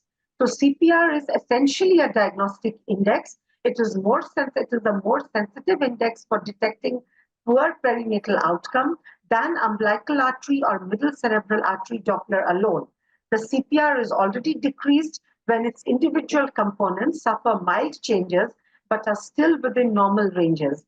Abnormal CPR predicts neurobehavioral problems at 18 months of age.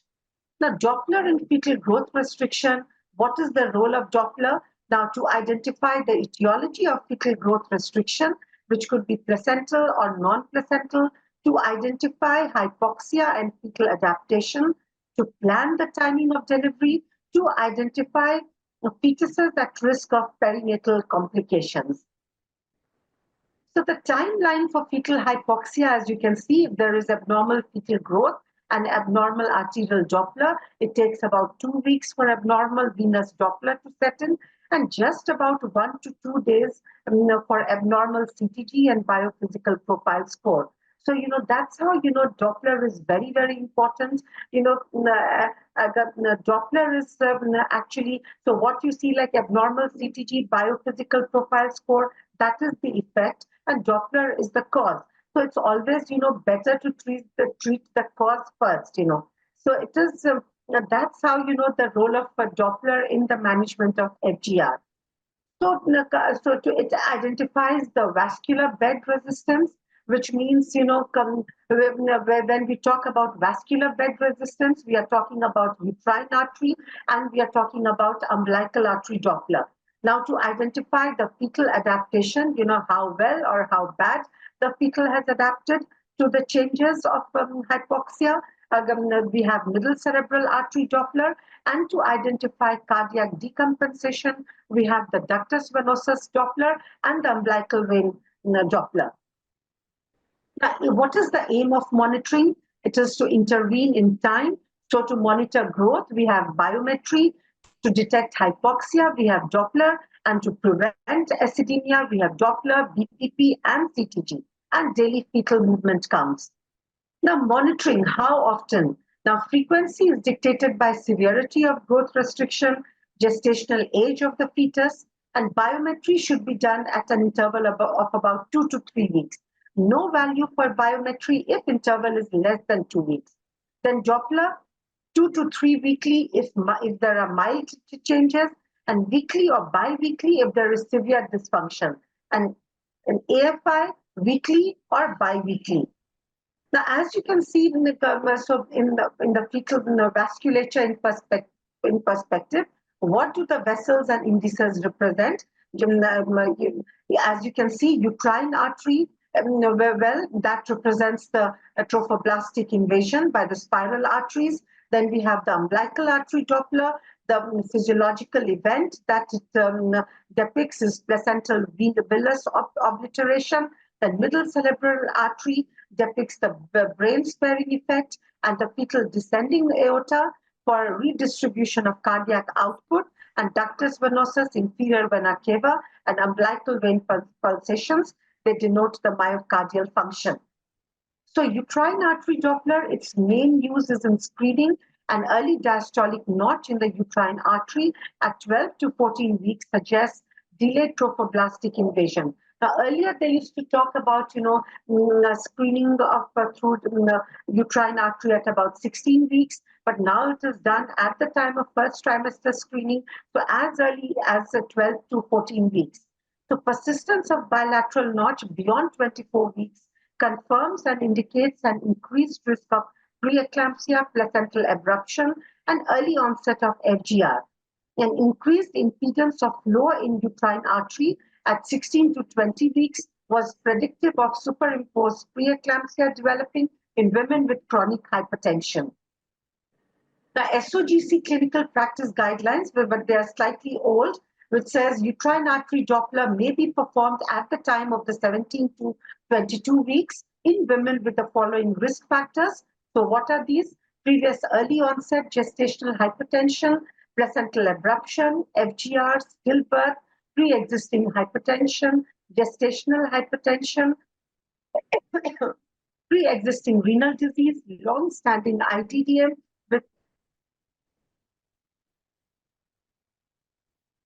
with end organ involvement, then abnormal maternal serum screening, and low PAP-A. This is just a picture showing the uteroplacental circulation, how the spiral arteries, which get converted into the placental vessels. If you look on the left side, this is a normal uterine artery Doppler, and on the right side, what you can see an abnormal uterine artery Doppler with a notch, with a diastolic notch. So as gestation increases, diastolic flow velocities increase. So, but this also uterine artery Doppler,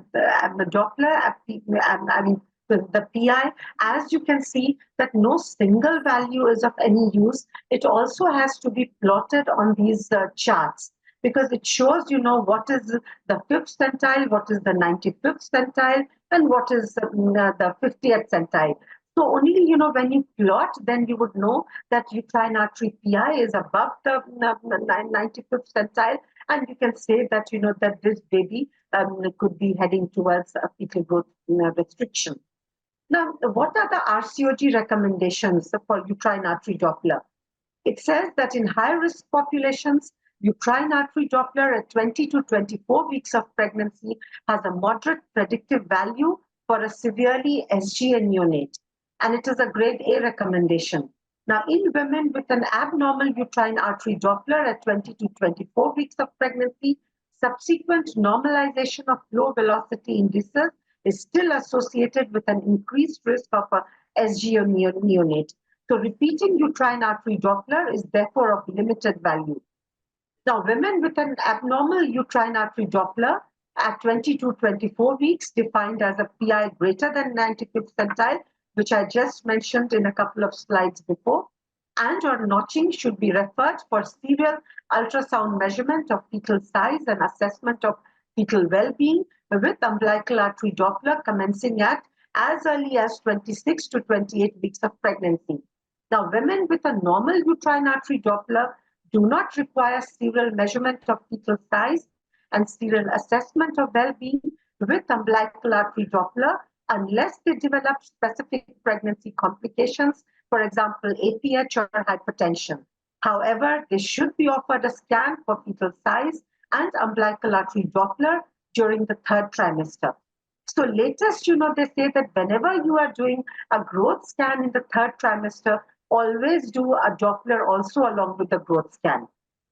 Now, as you can see in this, on top, it is depicting a normal umbilical artery Doppler, where you can see the end diastolic flow is present.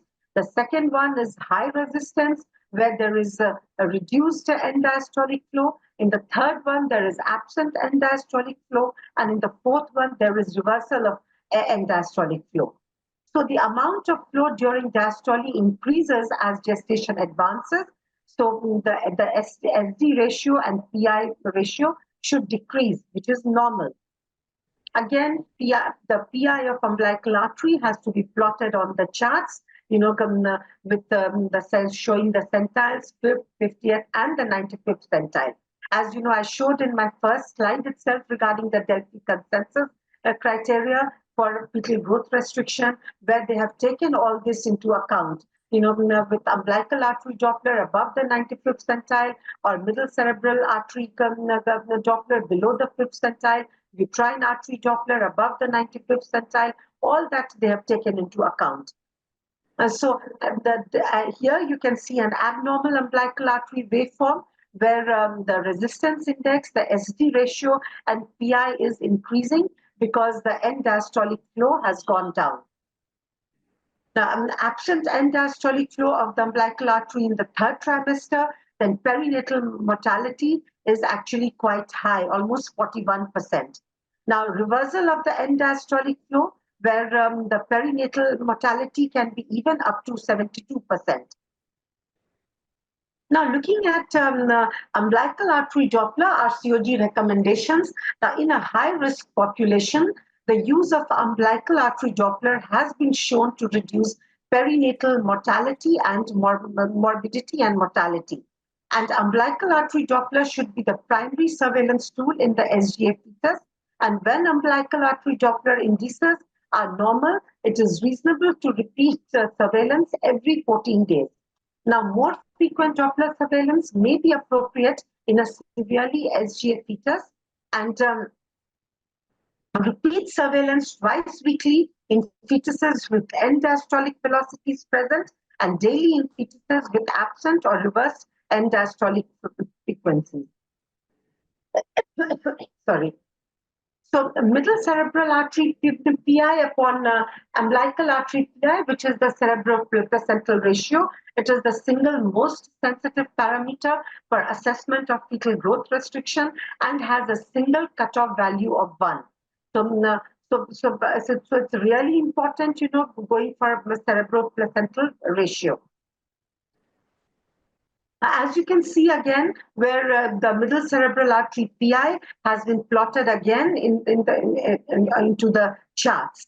So again, because many a times, people, they just give, I've seen some of them just reporting as, just one value, which, it is meaningless for the obstetrician to manage the pregnancy further. So this is normal middle cerebral artery waveform. So absolutely normal, where you can see that you can see the systolic and the end-diastolic flows over here. And in this one, actually, it's all getting hidden by my.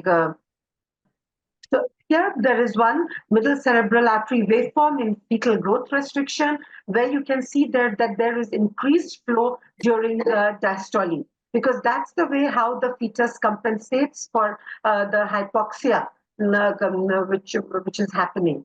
So there are some RCOG recommendations for middle cerebral artery Doppler. So in the preterm SGA fetus, middle cerebral artery Doppler has limited accuracy to predict acidemia. So mind you, I'm talking about preterm SGA fetuses. And so it has limited value and to predict acidemia and adverse outcome, and should not be used to time delivery. In the term SGA fetus with normal umbilical artery Doppler and abnormal middle cerebral artery Doppler with PI less than the 5th centile has moderate predictive value for acidosis at birth and should be used to time delivery. Now, coming to aortic isthmus Doppler, this vessel reflects the balance between the impedance of the brain and the systemic vascular systems, and it has a strong association with both adverse perinatal and neurological outcomes. And aortic isthmus precedes ductus venosus abnormalities by 1 week. Now, ductus venosus has 3 forward waves. The reversal of the third wave or the A wave, one has to act upon immediately. And the reversal of third wave, as you all know, in the first trimester, it is used for screening for chromosomal anomalies. So here you can see the ductus venosus Doppler with systolic, diastolic, and the third wave, which is the A wave, which is present. Now, in this one, on the right side, the left one is normal, whereas on the right side, what you can see that there is reversal of A wave in ductus venosus, and which is abnormal. So now there are some recommendations for ductus venosus and umbilical vein Doppler by the RCOG.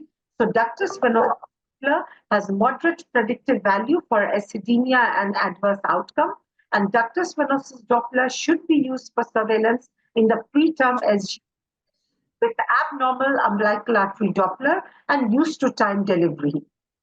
So what is the optimal gestation to deliver the SGA fetus? There are some RCOG recommendations. So in the preterm SGA fetus with umbilical artery absent or reversed end diastolic velocity detected prior to 32 weeks of gestation, delivery is recommended when ductus venosus Doppler becomes abnormal or umbilical vein pulsations appear, provided the fetus is considered viable and after completion of steroids. Now, even when venous Doppler is normal, delivery is recommended by 32 weeks of gestation and should be considered between 30 to 32 weeks of gestation. Now, if MCA Doppler is abnormal, delivery should be recommended no later than 37 weeks of gestation. In the SGA fetus, detected after 32 weeks of gestation with an abnormal umbilical artery Doppler, delivery no later than 37 weeks of gestation is recommended.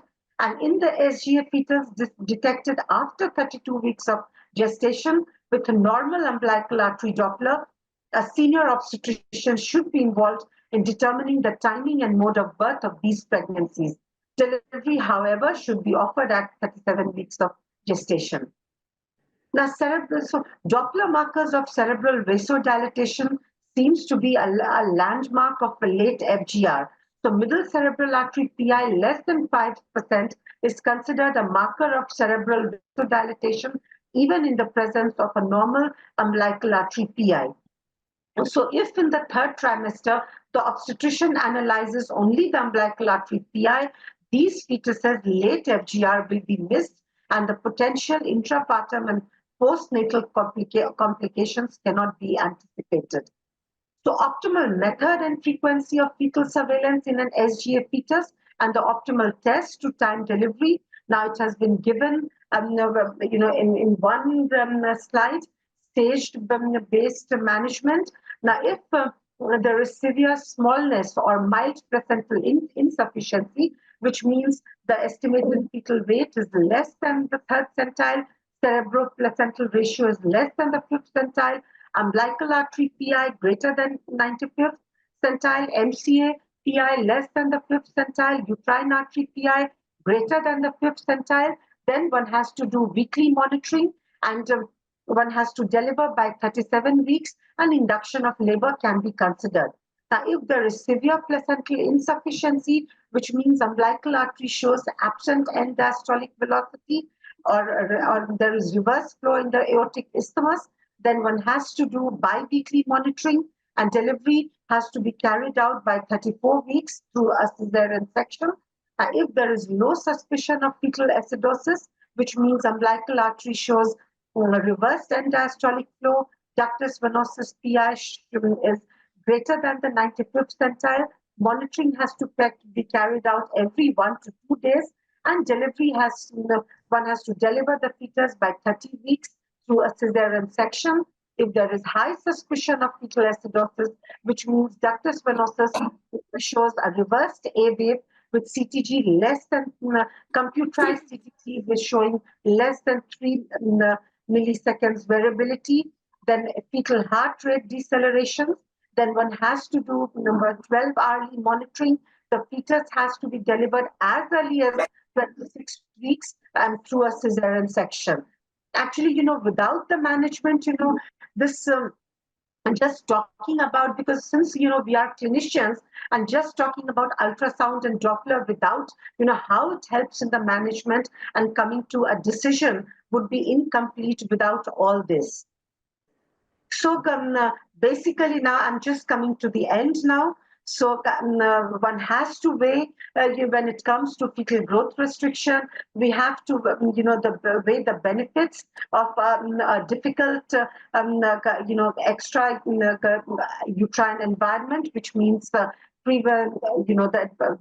prematurity with a hostile intrauterine environment, which is from the FGR baby. So really, we have to balance the two between what's going on outside and what's happening inside, and come to what's the best, for the fetus. So coming to my last slide, I love this slide. Miniatures are joy to collect, but in life, growth matters. So thank you so much for a patient listening. And thank you once again for having invited me for this talk on ultrasound and Doppler in fetal growth restriction. Thank you, Pragya ma'am, for this wonderful talk. And I request Dr. Abhilasha Chaturvedi ma'am to please conclude and give your comments. Very nicely compiled talk by Dr. Pragya.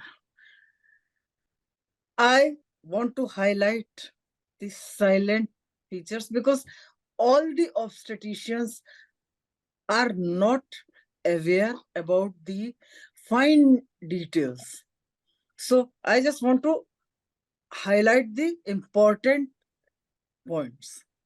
First thing is, when you interpret Doppler findings, always review the gestational age, because wrong dating may create lot of confusion.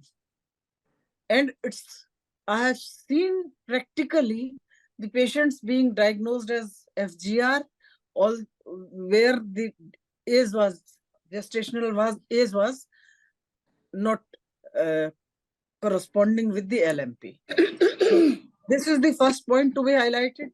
Second point to be highlighted is, because a common obstetrician cannot interpret all these percentile and this. So the aim of this kind of study is to find out the optimum, not only the optimum time and mode of delivery, but the place of the delivery. Because in our country, you have different types of setups regarding NICU facilities. So it's better to send the baby in utero, transfer the baby in utero to a well-equipped place. Because if we start following all these guidelines, then we may end up delivering preterm babies where the facilities, NICU facilities are not optimum. Third point, we should never forget constitutional low birth weight babies. And we should never allow reversal of blood flow in umbilical arteries. Because if you wait for the reversal, your case is finished. Whatever money you spend on monitoring is all going to waste. Fourth point, there is a lot of discussion these days about steroid protection. In fact, magnesium sulfate protection, neuroprotection is given more importance because there are reports that steroid protection may influence the brain development of the fetus. Next thing, you should never forget the glycemic status of the patient, because in FGR, the diastolic flow will be decreased, whereas in diabetes, it's just reverse. So interpretation may be very chaotic. So diabetic status of the patient is diabetes, RH incompatibility. They have reverse effect. Just in these situations, the diastolic blood flow is increased. So there is a lot of confusion. So average gynecologist, obstetrician should always consult more experienced persons if the patient is diabetic or RH incompatible. So these are the most important highlights. Another thing is aortic stimulus Doppler. It is not routinely practiced. It's not part of the routine standard package, and mostly the best of the ultrasonologists, they are also not giving findings regarding aortic stimulus Doppler. So these are the silent features, but the talk was excellent, and especially you explained that Doppler physics also, because most of the people, they don't know Doppler physics. They just see the colors and PIRI and etc. Thank you very much. Dr. Manju Varma, ma'am, would you like to say something? So, Pragya, congratulations again, for clinically telling us how to manage a case of FGR, depending upon the ultrasound findings. Because we, as you said, as clinicians, we are more concerned about the outcome that is there. And as regards the topics is concerned, very well covered. I think we should say that the ultrasound is being used for predicting and for diagnosing. The two things are there, and the two things have to be employed. It is the biometry of the fetus, which can tell us whether the baby is compromised or not. Another thing is the amniotic fluid volume, which can also tell us whether the baby is compromised or not. Similarly, the Doppler indices, which you have very nicely explained from the basics, that how to interpret and what are the things that has to be done. So Pragya, you have from basics, you have explained everything very, very nicely. And recent, I would like to add over here is that nowadays is a era of 3D. So with 3D, and I think even in Allahabad, we have got 3D ultrasounds available. Yes. So what we say nowadays is that it is the placental quotient which can predict better than earlier than the other and the indices which are there. And the other thing is that the estimation of the subcutaneous fat. That can be done, and that can even tell us about the diagnosis much earlier. Similarly, the length, the volume of the fetal humerus, femur, they can give us a ratio which can tell us which has got a sensitivity which is much higher. And another thing is the vital organ computer aided analysis which is there, in which we find out the vascularization index of an organ. So even before umbilical artery changes are there, the organs can be assessed, and the vascular index and the flow index, they can be a much better predictor of FGR. So these are for the newcomers, and for 3D it is coming, and now the patients are coming. They have got, from the Google, they read, why not do 3D? So this is what I would like to say, that if we can include all these things, we can have a better prediction and better management as far as the IUGR is concerned. Thank you very much. And again, congratulations everyone for such beautiful, Ranjana, for such beautiful I can just, with one speakers. But just one important thing that, that whenever, we come these days, they're saying, well, do a routine growth scan in the 3rd trimester.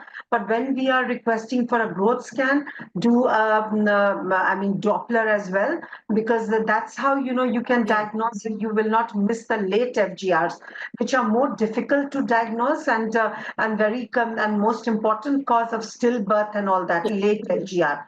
Because early ones are, easier to diagnose, whereas the late ones are more difficult to diagnose. So always, when you're doing a growth scan, do a Doppler also in the 3rd trimester. Yeah, beautiful talk, Pragya, and very well summed up by Abhilasha. Yes. And of course, the expert comments by Dr. Varma, all put together, it was very good. Thank you, everyone.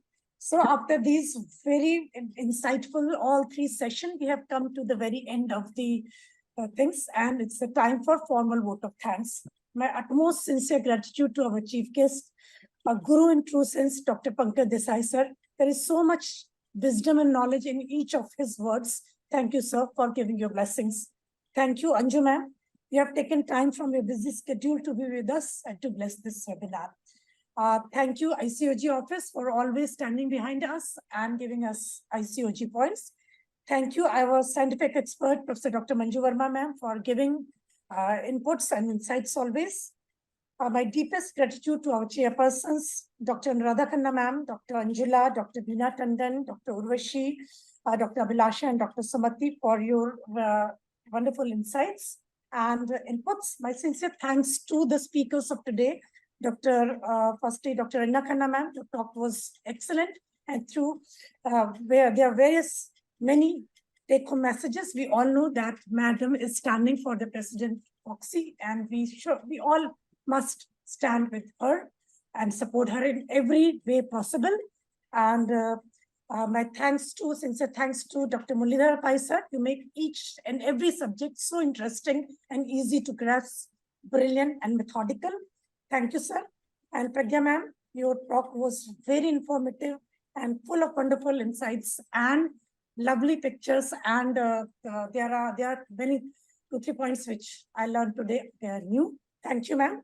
And thank you, Uma, for always supporting me for getting ICOG points and for all the help. And thank you, last but not the least, Jagsonpal, especially Dr. Deepika Chawla, for giving us technical support as always. Thank you. With you, I'm always free with all the things. Thank you so much. Over to you, Deepika. On behalf of Jagsonpal, I'll take this opportunity. Thank all the experts present here and our attendees. LycoRed is a product which has been tested in various studies, and it is the brand which was taken up by the Indian Menopause Society also about 10 years back when they did a multicentric trial with LycoRed soft gels. and they used it for testing in postmenopausal women in 21 different centers across India, and they found that it is beneficial for the bone health and the cardio health of menopausal women. So looking forward to your support also for LycoRed soft gels. Other products that we have are Verena, that is the nanosilver gel, for also useful in the menopausal women for the vaginal itching and burning sensations. Then we have micronized dydrogesterone if you would like to use it for the HRT purpose. Thank you. Bye-bye. Bye. Bye, everyone.